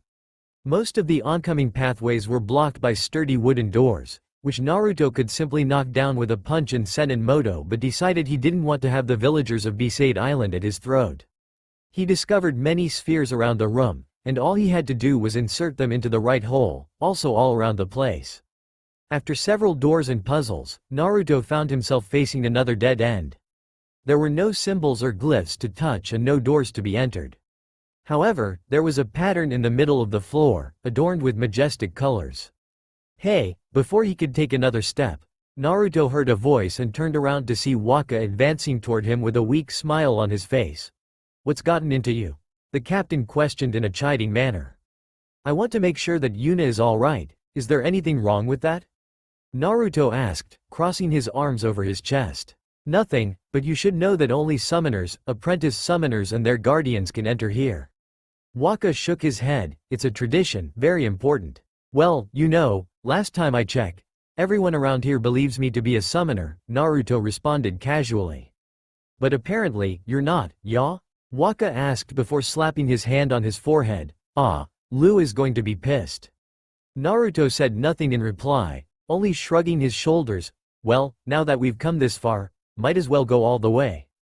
It didn't take them long to get through the last trial and arrived at a large, circular room, being lit by many torches that adorned its rounded walls. The main feature of the room, however, was a tall sweeping staircase. It led up to an odd, almost oval-shaped door, which was spectacularly formed out of pure tan-colored stone. At either side, it was lit by beautiful roseate lamps that highlighted every contour, every wonderful cleft in the door's structure. And standing waiting inside with, apparently more patience than him, was Lulu and Kamari. "What are you doing here?" she sneered coldly, raising herself from her seat upon the steps as she looked at Waka. "Didn't think we'd be able to handle it?" "No, it's just," Waka stammered. Naruto popped out from behind the taller man and grinned brightly. "Yo!" he greeted the busty woman cheerily, who widened her eyes at the sight of him. "You, what are you doing here?" Lulu asked in disbelief. Her pale face dropped in mild shock. "You are not supposed to be here." Before Naruto could answer the question, a deep rumble ensued suddenly behind her, instantly drawing everyone's attention toward it. The door was opening. Waka and Lulu advanced to the staircase eagerly, leaving Naruto behind as he watched in anticipation. Slowly the door slid upwards, throwing blinding shafts of golden light into the dark room. But eventually, she lost her strength to keep herself on her feet and fell forward, making everyone gasp worriedly as she tottered on the edge, before plummeting down head first. Naruto dashed forward swiftly to save her, but Kamari had already done it, being the one standing closer to Yuna. With his help, the young woman stood up and steadied herself on her feet. Reaching her hands up, Yuna cast the brown hair back from her shoulders, shaking her head slowly to reveal her face, which was covered in sweats, much like the rest of her body. A look of enraptured joy passed over her serene face as she announced, "I have done it." She smiled. "I have become a summoner. Congratulations." Naruto gave her a thumb up and a 1,000-watt smile that could lit up the entire room. However, when all three guardians turned around to look at him like he had turned insane, the smile dimmed away before completely disappear. Congratulations." He congratulated her again, but with a smaller and softer tone. Yuna smiled and nodded her head. Line break. Soon, they were outside and the villagers all gasped in awe as the birth of a new summoner. When Yuna proceeded to leave the temple, they quickly walked with her outside in a hurry while cheering loudly in excitement. Following closely behind the group, Naruto looked ahead and noticed the people had now gathered together in a huge circle in the very middle of the village. He spotted Waka and quickly made his way through the crowd toward him. "So, is she going to summon Eon now?" he asked, and the captain of Besaid Aurochs nodded his head. "You bet." Waka grinned before noticing Titus at the far side of the group. Raising his hand above his head, he called out to the fellow blitzball player, "Hey, over here." Ow, hey," Titus yelled when Waka jumped at him and grappled him into another playful headlock from behind. "What's going on? Who is she?" he asked while looking at Yuna, totally confused. "That's Yuna, the summoner." Titus gasped and had his eyes widened in shock. "Summoner? I thought Summoner was an old man. Not this one. Naruto shook his head. So what is she doing? Eagerly Waka dragged the Titus to the front of the crowd, making a path for Naruto to push through as well. Wait till you see this. He enthused excitedly. I can't see anything, Titus complained. Waka spun him round, releasing him roughly. Ready? He asked Yuna, who was standing a few meters away from them, her magic rod in hands. Okay. Yuna nodded her head before turning around. Standing in the middle of the circle, Yuna raised it and held her arms outstretched about her. Slowly, she brought the staff down, holding it tightly against her. Suddenly she took a step back and the ground beneath her erupted in an explosion of intense light, with orbs of light emerged from the ground and flew into the air, making Naruto look at her in amazement. The blonde continued to watch as Yuna stood still, with the light dancing around her feminine body. Soon enough, 4 large beams of light shot out from the ring of energy around her, heading to the sky while swirling around each other, causing the clouds to swirl around as well. Eventually, they met and exploded in a blinding explosion of light. In a flash, a creature burst through the clouds, soaring like a speeding bullet. Naruto stood with wide eyes as the great beast removed its wings from its body and hovered over Yuna, blowing her hair back with every strong swish of its wings. With a dull rumble, it landed on its feet just before her. Reaching her hand out, Yuna smiled as she gently caressed the red feathers that resided upon the creature's neck. The bird-like creature lowered its head down and nuzzled her hand willingly as her fingers passed through the shimmering feathers. The summoner removed her hand and turned back to the crowd as they showered her in a heavy rain of praises, all clapping and cheering excitedly. Beaming at her, Waka and Lulu came to congratulate her, proud of her great achievement. Valifor? Who's that? Naruto asked in surprise and snapped his head around to search for the source of that mysterious female voice. He could swear that he heard it in his head instead of his ears. Please, help us, help them. I must have become crazy. Naruto slapped his hands on his ears. The voice eventually stopped and didn't say anything more, but it creeped the hell out of him. Valifor? It couldn't possibly be the name of the Eon, right? Also, who was talking to him? After Yuna's Eon had disappeared in a flash of light and dispersed into multicolored orbs, pyre flies, night quickly fell upon Besaid village. As usual, a great fire blazed had been set in the middle of the village, in the spot where the now full-fledged summoner had summoned her first Eon. The villagers were now gathered around it, all discussing and contemplating the great feat their new summoner had accomplished. Naruto, however, took no part in it, mainly because he didn't know if he could talk to any of them. Aside from congratulating Yuna for her accomplishment, the villagers were talking about many things he couldn't understand, or simply didn't know about. Being an outsider had its downside, after all. Aside from the villagers who had the same respect for him as they had for Yuna, the young woman and her orange-reddish-haired guardians were the only people Naruto usually talked to. However, at the moment, Yuna was being surrounded by the villagers, while Waka was talking to his team and being accompanied by Titus, yet another blonde-haired stranger who was washed ashore at Besaid Island's beach after he was attacked by Sen, and said to be affected by the creature's toxin, which was known to induce amnesia. To do our best. A loud cry from Besaid Aurochs caught his attention, and Naruto couldn't help but turn his head toward them. They were gathering around Titus, their fists clenching together with enthusiasm. Titus, meanwhile, was laughing quietly with a mild scoff while scratching the back of his head. No, we got a new goal now. Waka interrupted their chant with a firm tone, crossing his arms on his chest. Our new goal is victory. He took a step forward, raising his fist and stated loudly, with a voice full of determination, to win every match, to defeat every opposing team, to bring the Crystal Cup back to our island. That's all we have to do to win, easy, yeah? Victory? The team murmured, looking at each other momentarily. Naruto couldn't help but chuckle at their doubt. He heard that the Besaid Aurochs was considered the worst team in Spira, as well as a horrendously ill-fated blitzball team. They had lost every single match they participated in for the past few years, which was probably the reason why they had so little faith in their chance of winning.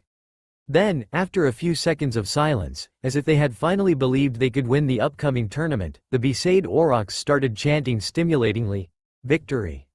Over and over, their voice full of determination this time. Naruto looked away and leant back against the wooden boxes behind him, supporting his head with both hands behind it. Hopefully, they did have the skills to pack it up. Taking a few moments to look around the village, Naruto could see that some of the villagers, most of them being children and their parents, had returned to their huts around the village. The party surely had come to an end. Somehow, his cerulean blue eyes found their way over the great crackling flames of the fire. Instantly his gaze singled out the young summoner, who was sitting away to the side, kneeling on the ground while speaking in length with two elderly people and a young child. Inquisitively, Naruto couldn't help but stare, watching as her skin shimmered illustriously in the orange glow of the fire. In the corner of her heterochromia eyes, she caught sight of him looking at her in the distance. She greeted him with a small smile over the top of her drinking cup, before raising one of her hand to wave at him, like Yuna usually did whenever their eyes met. "You don't mind if I join you?" Naruto turned his head to the side and saw Lulu slowly walking toward him with the usual calm expression on her face. "Yeah, sure, go ahead." Naruto shrugged and Lulu sat down, taking the empty spot to his left. "I'm Naruto Uzumaki, by the way." "I know." She gave him a deadpanned expression, but turned away as soon as she saw the grin on his face. "You're messing with me, aren't you?" "Why should I? You don't seem like the type of person a guy like me wants to mess with," he questioned, removing one hand from the back of his head. "We have never had the chance to properly introduce ourselves to each other, haven't we?" he pointed out. His question came off more of a statement. Last time, he was on the verge of dying and couldn't speak Spirin. It was Yuna who introduced him to her guardians. "I see, you're right." Lulu paused for a second before returning his introduction with her own, "I'm Lulu. It's a pleasure to meet you." Naruto smiled before he sat up and crossed his legs, putting his hands on his knees. "This has bothered me for a while now, so if you don't mind me asking, what are you, exactly?" he asked curiously. "I mean, when those plant fiends attacked the children, you fought them with fire magic, right? Other than Yuna, I haven't seen anyone around her perform feats like that, so are you a magic user or something?" "Yes, I am." Lulu nodded her head. "I am a black mage, a user of black magic." "Black magic?" Naruto crossed his arms on his chest, tilting his head to the side. "My magic inflicts direct damage to enemies. It focuses mostly on offensive spells that, when hit, hurt a lot." Naruto nodded his head in understanding. Though, from the sound of it, black magic probably had a few exceptions as well. Yuna, meanwhile, uses white magic, the opposite of black magic, its counterpart. She uses her magic to heal, defense and support others in battle. "Oh, I understand now, but what about her other magic, the one she used to summon her Aeon?" "Only those who chose to become summoners can train in the process of summoning Aeons. They're taught by the temples of the faith. It's the sacred art of Yevon," Lulu answered. "Acquiring an Aeon from a faith is a fatiguing process, something not many can do, as summoners must have a strong mental bond with the faith to be able to call forth its Aeon." "Sound complicated. I expect as much," the busty black mage muttered, but probably didn't know that Naruto could hear her very clear. "What about you? It's clear to me that Gamakichi-sama is not an Aeon, so how did you summon him?" "Gamakichi-sama? Next time you meet him, don't call him like that. That guy has already had an ego bigger than himself." Naruto chuckled before answering her question. "It's a summoning technique that uses blood as sacrifice. You don't have to pray for them or anyone. You have to sign the Toad contract to have the permission to summon them." He paused for a second before continuing, remembering his past experience with Gamabunta. "Though, in some case, you also need to prove yourself to them. Gamakichi is okay, but his father isn't that friendly. Waka told me you're a shinobi, a mercenary who would do anything for a living." Naruto shrugged. "Must be very hard for you." "I'm used to it," Naruto said. "When you live most of your life alone, you have to learn how to fend for yourself." "Most of your life alone? My parents died the day I was born." "Oh." Lulu looked away. She should have seen that coming.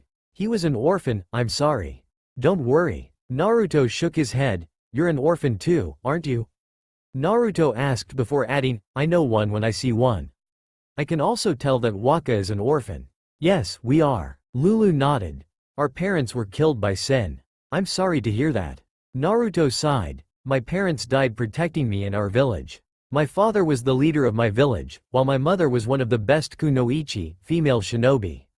They're gone, but they left their legacy behind for me, hoping that one day I would become something great." Naruto closed his eyes. It was not something they wanted, leaving me behind shouldering the light all alone like that, but in the end, we're a family of shinobi of Konoha. Do you know that in my language, shinobi has the same character as endure? Naruto asked, making Lulu widen her eyes slightly in surprise. Those who endure, it's the true meaning of being a shinobi.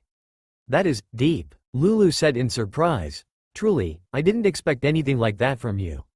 Yeah, I have come to understand it recently. Naruto chuckled. It was at that moment the Besaid Aurochs decided to throw another of their victory chant, this time with Titus and Waka joining them.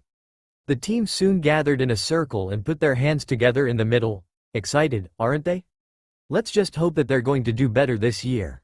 Lulu sighed before saying with a firm tone, what is Waka thinking anyway? Bringing that stranger to the village and bonding with him so quick like that. Was I not a stranger around here? Naruto asked simply, leaning back before putting both of his hands behind his head and putting his leg on another. Of course you were, Lulu said with a shake of her head before looking at Titus again. However, you were in great need of help, and Yuna had made up her mind to help you. Titus, on the other hand, is different. Everything he told us made no sense, Sin's toxin or not. No matter how much he looks like Chappu, Waka shouldn't bring him here in the first place. Chappu? Who's that? The name caught his attention. He was Waka's brother. Lulu answered, almost instantly, he died fighting Sin. So you're saying that? Waka probably sees him as a replacement for his brother. Lulu nodded her head. I was surprised the first time I saw him, but no matter what he looks like, he isn't Chappu. Cut him some slack, will ya? It's not like he is trying to become this Chappu person. Naruto pointed out, I think you should talk to Waka. It's not really healthy, seeing someone else as a replacement for your loved one. You don't have to tell me. I intend to. Then don't be too hard on him. It's also very painful to see someone who looks just like your late brother walking around like that.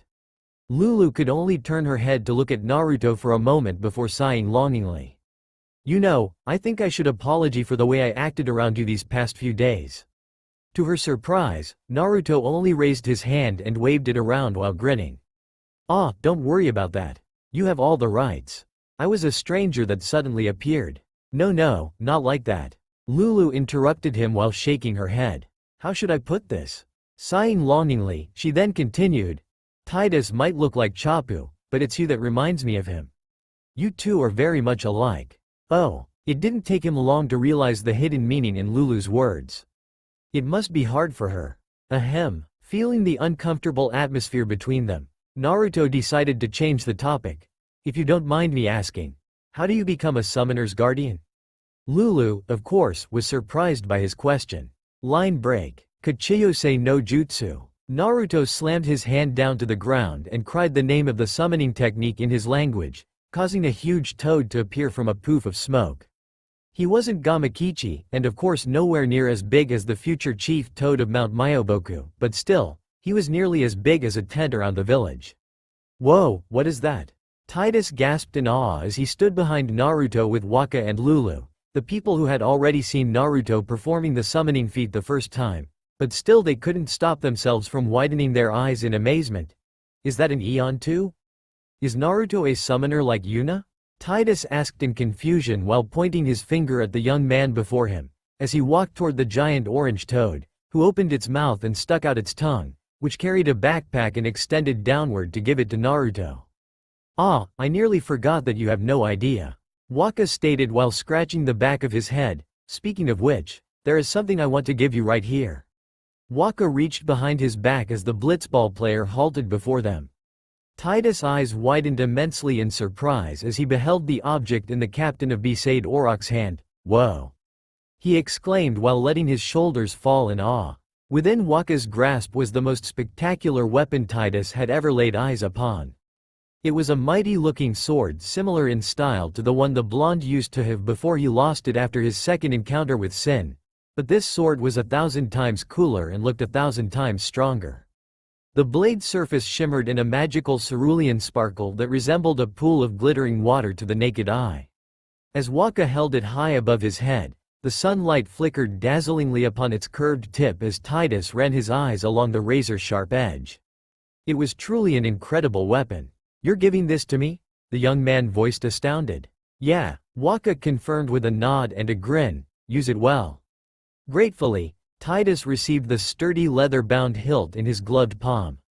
To his surprise, the weight of the weapon was far less superior than he'd expected. He smoothed his fingers slowly over the steel. There were the etchings of an embossed word scored his hand, which read, Brotherhood. Slowly the blitz ball player lifted the sword aloft before swinging it down. It rang majestically through the air, resounding like the chime of a single silver bell. That's the sword you gave Chapu. The female guardian voiced sternly as she looked at Titus and Brotherhood, making the young man jerk his head around to Waka in alarm. Well, he never used it. The orange reddish-haired man reconfirmed while shaking his head. The woman didn't reply. Hey guys, what's up? They all turned their heads around and looked at Naruto as he called out and approached them. His summoning had disappeared, leaving behind a huge cloud of smoke and many stunned villagers. Whoa, that's a badass sword you got there, man. Naruto commented while looking at Brotherhood. Yeah, thanks, Titus said sheepishly while scratching the back of his head. Anyway, Naruto. Waka crossed his arms on his chest. Lulu told me that you wanted to tag along with us. Are you sure about that, man? It's not going to be an easy journey, yeah. Don't worry, Naruto shook his head as he looked at Lulu, I know what I am doing. It's not like I can sit around here while you guys are putting your life in danger out there. Have to make myself useful to repay everyone's kindness, you know? Smiling, he then looked around for a moment before voicing his thought aloud. Speaking of whom, where's Yuna? The group glanced watchfully toward the temple in answer. We're taking the same boat as Yuna, right? Titus questioned as he slid the Brotherhood in the scabbard of his old sword on his back. It was a perfect fit. Why do we gotta wait here? The blitzball player continued, asking in confusion. Waka looked back to Titus. A somewhat solemn air of reminiscence resounded in his voice as he spoke. Yuna came to this village 10 years ago when the last calm started. He said. Titus' brows furrowed. The calm? He inquired, puzzled. Since then, she's been like a sister to me and Lulu. Waka continued, ignoring the Titus' bewildered question. But she had the talent, she became an apprentice. Now, today, she leaves as a summoner. This is our journey. We should leave together. Lulu concluded. Her voice was deep, and the menacing glint in her ruby eyes warned Titus to beware, which caused him to gulp nervously. Just at that moment there was a ruckus up at the temple. The three of them turned to behold the newly born summoner laden with one of the most enormous suitcases they'd ever seen. She toiled with its cumbersome weight as she flipped it down the steps bluntly. You really don't need all that luggage. Lulu called loudly, raising her dark eyebrows in wonder. They're not really my things. Yuna answered softly, heaving the tan case up to its full height. They're gifts for the temples we're to visit. This isn't a vacation, Yuna.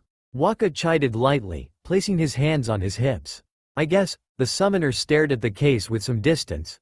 I guess you're right, she agreed with a conclusive sigh. Still, we can't just leave them behind after you have spent your time preparing them. Naruto spoke up as he approached Yuna, putting his backpack down to the ground. Here, let me help you, he said and took a firm grip on the luggage. Please, Naruto, you don't have to. But Yuna stopped, with her eyes nearly bulged out of their sockets when Naruto effortlessly lifted the luggage up and placed it on his shoulder, as if it was weightless. No way. She gasped, using a hand to cover her mouth in surprise. The more she knew about him, the more she was amazed by the feats he could do. Come on. Naruto turned his head and made a gesture for her to follow him. Man, where did that strength come from, ya? Waka asked as Naruto put the luggage down to the ground and kneeled down to open his backpack. The blitzball captain walked toward the luggage and tried to pick it up with both of his hands. He was able to do it, but not as easy as Naruto did. Put it down here, Waka. Naruto took out a small scroll from his backpack and put it down to the ground before unrolling it, revealing many black marking and strange symbols inside. Right here. He pointed to the middle of the page. What are you doing? Lulu asked when Waka put the luggage down. Deciding to not answer her question, Naruto turned back to the scroll and made a hand seal with his hands, before putting his hand down to the symbol at the right. In a poof of smoke, the luggage disappeared, leaving Yuna and her guardians completely stunned. There you go. Naruto grinned and rolled the scroll back and put it into his backpack. What was that, ya? What did you do? Waka asked in amazement with his mouth agape. Where did the luggage go? I sealed it into the scroll. Naruto answered as he pulled out a small pouch of shuriken and kunai osler. It's fuinjutsu, the sealing art. It's a type of ninja art that allows a shinobi to seal objects, living beings, along with a wide variety of other things within another object, which is usually scroll like this. He answered, picking out another scroll and showing it to them. Amazing! Yuna gasped in amazement while Naruto was wrapping the kunai osler around his right thigh before strapping the pouch to his behind. You're so amazing, Naruto. Thanks. Naruto blushed while scratching the back of his head. Anyway, if you have anything you cannot carry, give it to me. I will seal them into these scrolls. Seriously? Tidus asked in surprise. Well, I will make sure to remember that then. Lulu crossed her arms over her chest and nodded her head. Anyway, Yuna. Naruto then turned his head back to Yuna. There's something I want to ask you. What is it? She asked warmly. Well, would you like to take me as your guardian? He asked, causing Yuna to gasp in surprise. Turning her head around, she looked at her other guardians, who didn't show the slightest of surprise as his request. They must have had Naruto informed them about that beforehand. I mean, sure, I would love to, but I don't want to get you involved in Spira's affairs. Yuna stated softly before asking, plus, don't you want to return to your home, Naruto? Yeah, I really want to go home, you know. Naruto nodded his head while chuckling somewhat nervously. But, I can't just leave you guys here, facing sin like that, especially when I can lend you and everyone a hand. Naruto explained, I also owe you for saving my life, so I want to do something to repay your kindness. But you don't have to. Yes, I don't have to, I want to. Naruto shook his head with a smile before pointing at himself, wearing a confident grin on his face as he said, I'm a fighter, Yuna. I have been fighting all my life, so you will definitely find me useful for your pilgrimage. I don't know what to say. Yuna stated softly, putting her hand together in front of her thighs. Then don't. Naruto grinned. No matter what your decision is, I will just stick around and make sure you can go to temple unharmed. Your permission will only make it official. Last night, he had learned from Lulu that you only needed the summoner's permission to become their guardians. The partnership between them didn't require any special rituals or anything magically weird like he had. Though, it's not like I can find anything to do around here anyway. I have already sent a letter to my friends, telling them to halt whatever they are trying to do to bring me back. It's very nice of you to say that. Thank you, Naruto. Yuna bowed before looking at her guardians. What about everyone? I have no objection. Lulu shook her head, her expression remained unchanged. Me too. Waka smiled, the more the merrier, right? This isn't a game, Waka. Lulu instantly turned to him, and the muscular man could only scratch the back of his head in embarrassment. Then I accept you as my guardian, Naruto. Then I accept you as my guardian, Naruto, Yuna announced with a soft smile. Yosh! Naruto grinned excitedly and bumped his fist into the air. Then what are we waiting for? Let's go guys. He stated and walked ahead of them. However, after a moment of walking, Naruto stopped abruptly and turned his head around to look at the people that were still standing behind him. Smiling nervously, he decided to ask, exactly where are we going? His question caused everyone to react differently. While Waka put his hands on his hips and laughed loudly and Yuna placed a hand over her mouth to muffle a soft giggle. Lulu could only shake her head in disappointment while sighing in defeat. Tidus, however, could only look at Naruto while scratching the back of his head in confusion. We're heading to the port. Lulu decided to explain while passing him. Oh, alright then. Naruto nodded his head before looking around. He noticed someone was missing. Hold on, where is Kamari? He has already gone ahead to scout the area from the more dangerous fiends. Waka answered as he took the lead as everyone followed him to the village's gate. Though, keep your eyes open. There are many fiends lurking around at this time of the day. Oh, alright then. Yuna followed them gradually for a moment before she hesitated and stopped suddenly. Turning around, the young summoner beheld the temple of Besaid Island one last time. Letting its mighty structure fill the masses of her glorious dual eyes, Yuna took a step back and made the prayer of Yevon, taking her time to keep the temple within her sights. In the meantime, Naruto and the others had reached the village entrance posts. Naruto turned his head around and was surprised to see that Yuna hadn't followed. He looked back to her as she bent reverently in prayer to the temple. This world was so bizarre to him, with strange customs to match. Yevon was something the people here adhered to resolutely. Religion was a concept that the young hero of the shinobi world had never paid much attention to, and as a matter of fact, it wasn't common practice in elemental nations to begin with. Yuna, you coming? Naruto asked loudly, catching her attention. Yes, please wait for me. After ripping her longing gaze from the temple, Yuna caught up to the others. Together they proceeded to the village slope that led up to the flat promontory. It didn't take long, however, for the tranquil serenity to be disturbed, as the fiends were up too and were raring to go. Here comes trouble, Naruto informed them, and instantly, two dingoes shot out of the nearby bushes. They had the appearances of a large wolf with orange fur, but bigger and were more evil-looking. They were a common type of fiend that could be found all over the island, but it was actually the first time Naruto had seen them. Springing before the group suddenly, the fiends lingered watchfully in the dense island shrubbery, waiting for the right moment to strike. Curling its lip back, they leered voraciously, hoping a tasty meal would soon be on the agenda. I will fight too. Yuna gripped her magic rod tightly and took a step forward, but was stopped by Lulu. Let the boys handle these fiends, Yuna. The black mage told her, and Yuna could only nod her head. Waka plunged his way towards them, halting its hungry advances. Tidus followed suit and stood prone in front of them.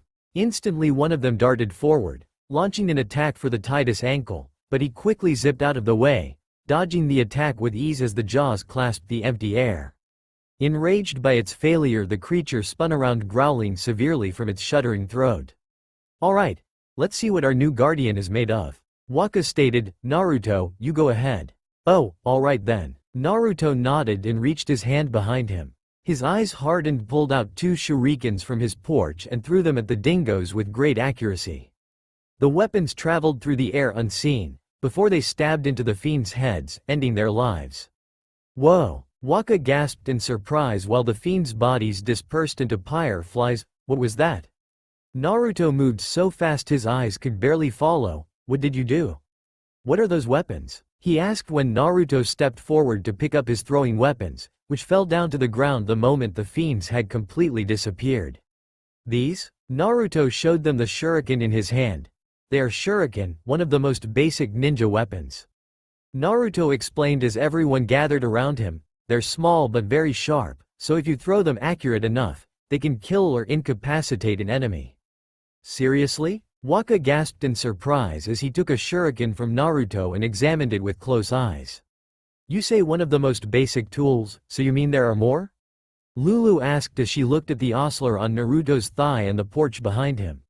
Yeah, we have many in our arsenal. Naruto reached his hand down to the ostler and pulled out a kunai, a dagger-like weapon with a handle wrapped in bandages and a small ring attached to the end of it. For example, this is a kunai, useful for fighting close range as well as throwing. He then reached his hand into his pouch and pulled out a small sphere wrapped in papers, and this is a smoke bomb. He tossed it to the side. The smoke bomb denoted as soon as it came into contact with the ground, creating a large cloud of smoke.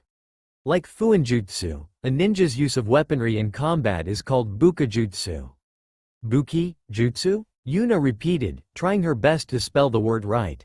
Literally meaning weapon techniques. Naruto nodded with a smile. Why do I have the feeling that there are a lot of these, jutsu? But seriously man, is there anything else we need to know about you? Waka asked as he put his hands on his hips. You surprise us every time you do something. Well, Naruto put his weapons away and grinned sheepishly. I don't know, there are a lot of them.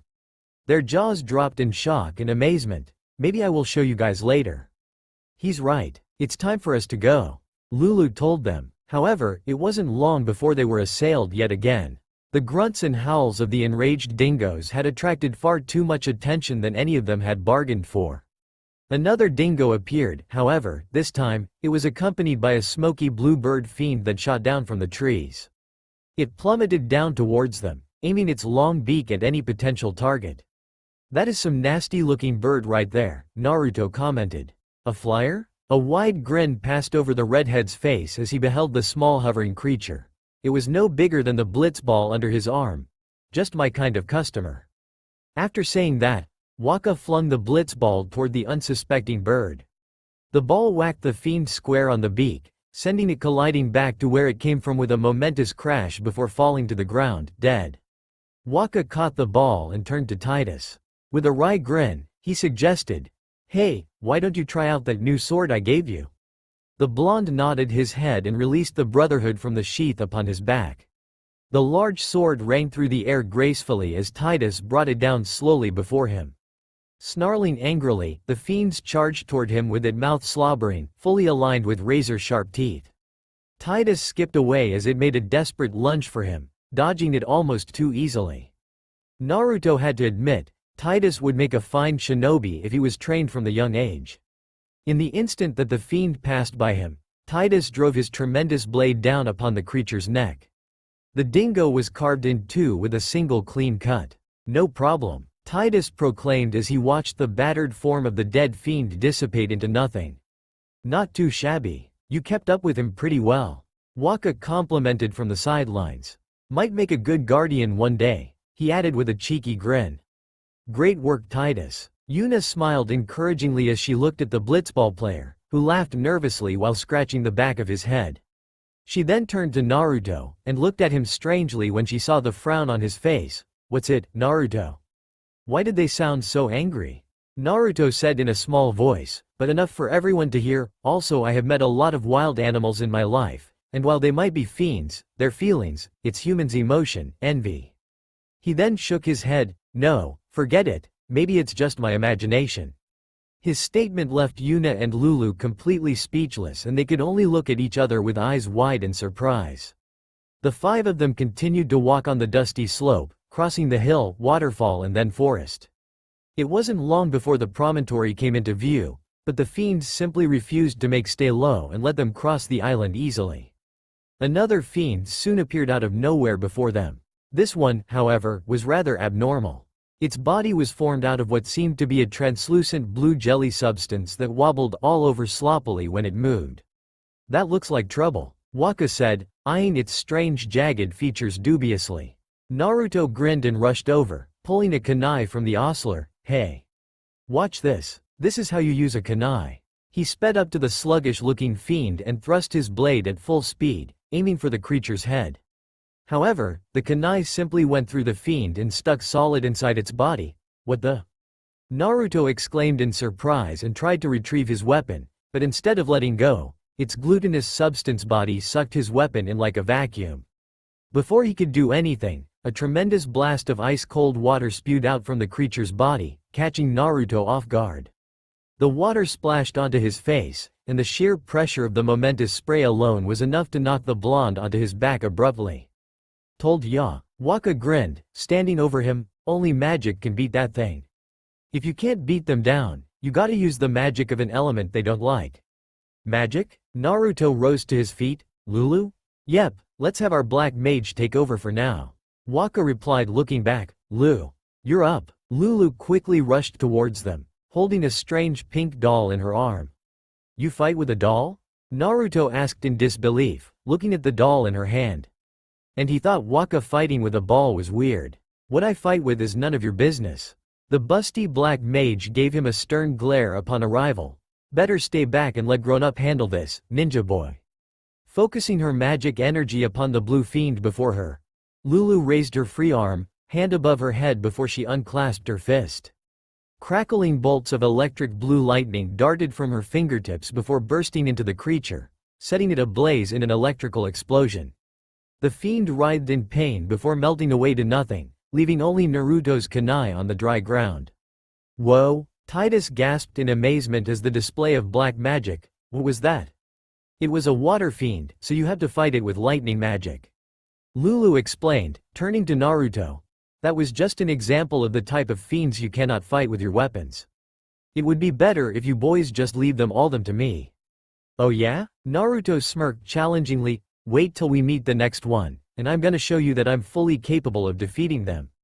Lulu said nothing because she knew that the boy still had many tricks up his sleeves, and they would surprise her and everyone in the end.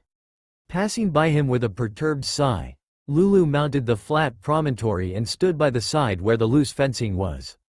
Yuna soon joined her in watching over the village with a distant gaze. "Take your time," the black mage voiced calmly. The young summoner complied and let her eyes linger on her island home a little while longer. "Let's get going, man," Titus told Naruto with a grin and a light slap on his back. "You will have your chance to impress her soon." "Impress?" Naruto snickered while shaking his head. "Whoever said I wanted to impress her?" After that, he followed Titus and Waka but stopped. The later held out his arm to stop them. "Hold on," Waka said seriously before folding his arms on his chest. "We're gonna wait." His face was now completely solemn. "Huh?" Titus didn't understand. Yuna turned away from the side, tearing her thoughts from the village she had spent the past 7 years at. "Are you ready?" Waka voiced, sounding so edgy all of a sudden. "Yes," she nodded in reply before passing him slowly. "What's going on?" Naruto inquired, totally disconcerted.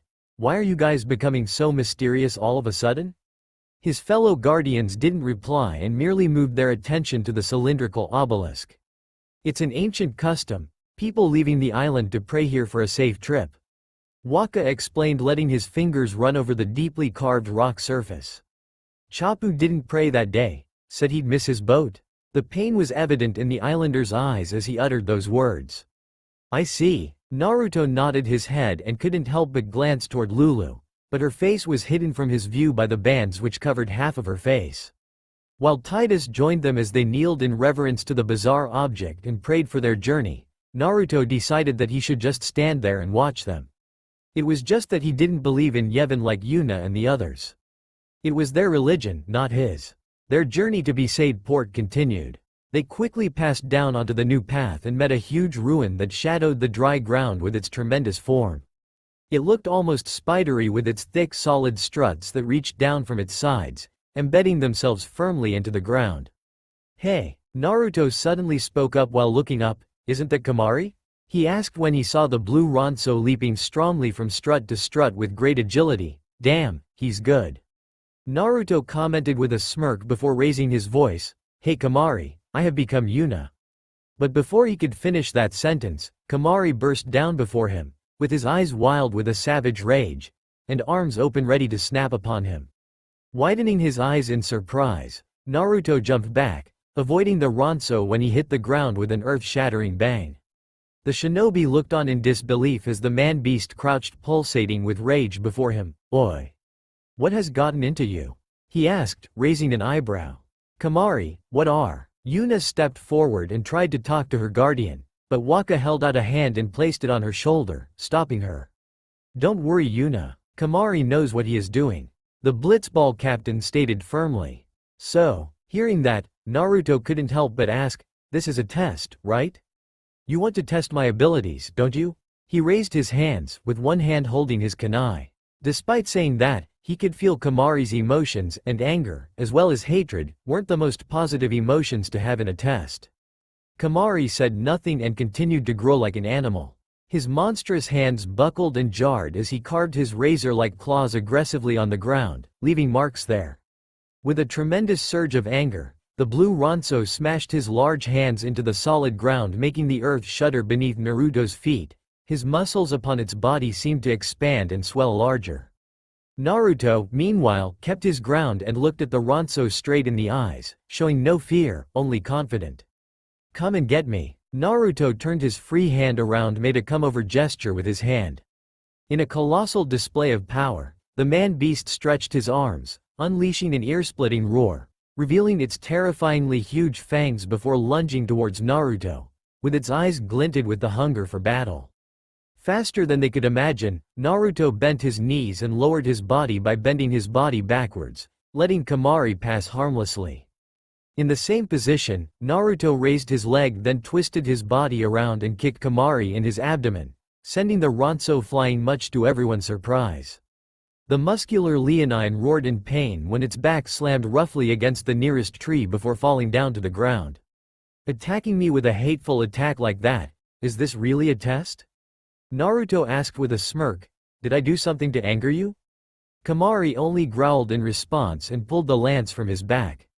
With a silent growl, the blue Ronso thrust the shining spear tip forward, aiming for his throat, but Naruto simply raised his kunai and parried the attack, causing sparks to fly between them before thrusting his fist into the leonine's chest, sending the 6'8" flying back once again.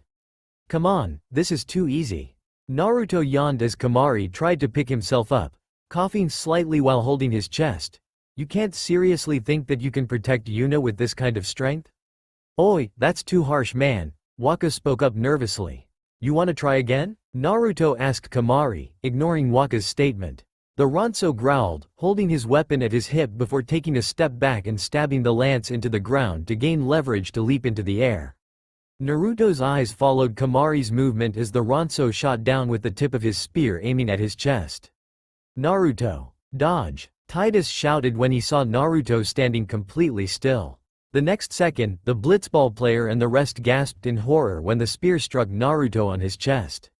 But much to everyone's shock, Naruto suddenly exploded into a cloud of smoke, leaving in his place a wooden log. What? Yuna and the others gasped, while Kamari had his eyes widened in surprise. Surprised? The moment Kamari heard that voice and turned around, he was met with a fist straight to the face, being punched with enough force to slam his body down to the ground, leaving a small crater there. How? Waka cried while holding his head. At this point, I don't think I can feel surprised anymore, Lulu muttered while sighing longingly. Have enough now? Naruto asked, but once again the blue Ronso growled in response. Standing up, the Leonine roughly pushed Naruto out of the way. The thick white braids that fell at either side of his head swished as Kamari shook his head gravely in disapproval. He turned and marched off further down the path, limping away without a sound. What's with that guy anyway? Naruto asked, crossing his arms over his chest. You really didn't have to do that, you know. Yuna approached him and said that with a frown. Her tone was as soft as always, but he could tell that she was a bit annoyed. Do you know he has protected me since I was a child? Huh? Naruto scratched the back of his head, before remembering the question he asked from before and finally realizing how wrong it was to make that kind of question. Oh. I'm sorry. Maybe I should apologize to him then. Yuna only shook his head and walked away, following by Waka and Titus. You know, Lulu stopped in front of Naruto and said to him, not many people can overlook the precepts you have broken when you entered Besaid Temple without the right to do so. While you can summon mighty-looking toads, it's clear to us guardians that you're no summoner. Also, at the time, you weren't Yuna's guardians. Do you know that your action could have endangered Yuna's life? Naruto gasped. It was quite fortunate that Yuna had finished her praying and overcome her own trial by the time you entered. After saying that, Lulu walked away, leaving Naruto behind. Did he really endanger Yuna's life, the very same life he promised to protect the moment he became her guardian? Those who don't follow the rules are trash, but those who abandon their friends are worse than trash. He had lived the past few years of his life with that lesson as his motto. He had become trash when he broke the rules to enter Besaid Temple's cloister of trials to make sure that Yuna was alright, but if what Lulu said was true, then by doing so, he had forced her in a worse situation, endangering her life in the process. For the first time ever, Naruto questioned those words, wondering if they were always right. Line break. Pretty soon Naruto noticed the ground under him was gradually becoming sandier the more he advanced. As he passed onto the shoreline, Naruto and the others had finally arrived at the Besaid port, where people from the village fluctuated in all directions.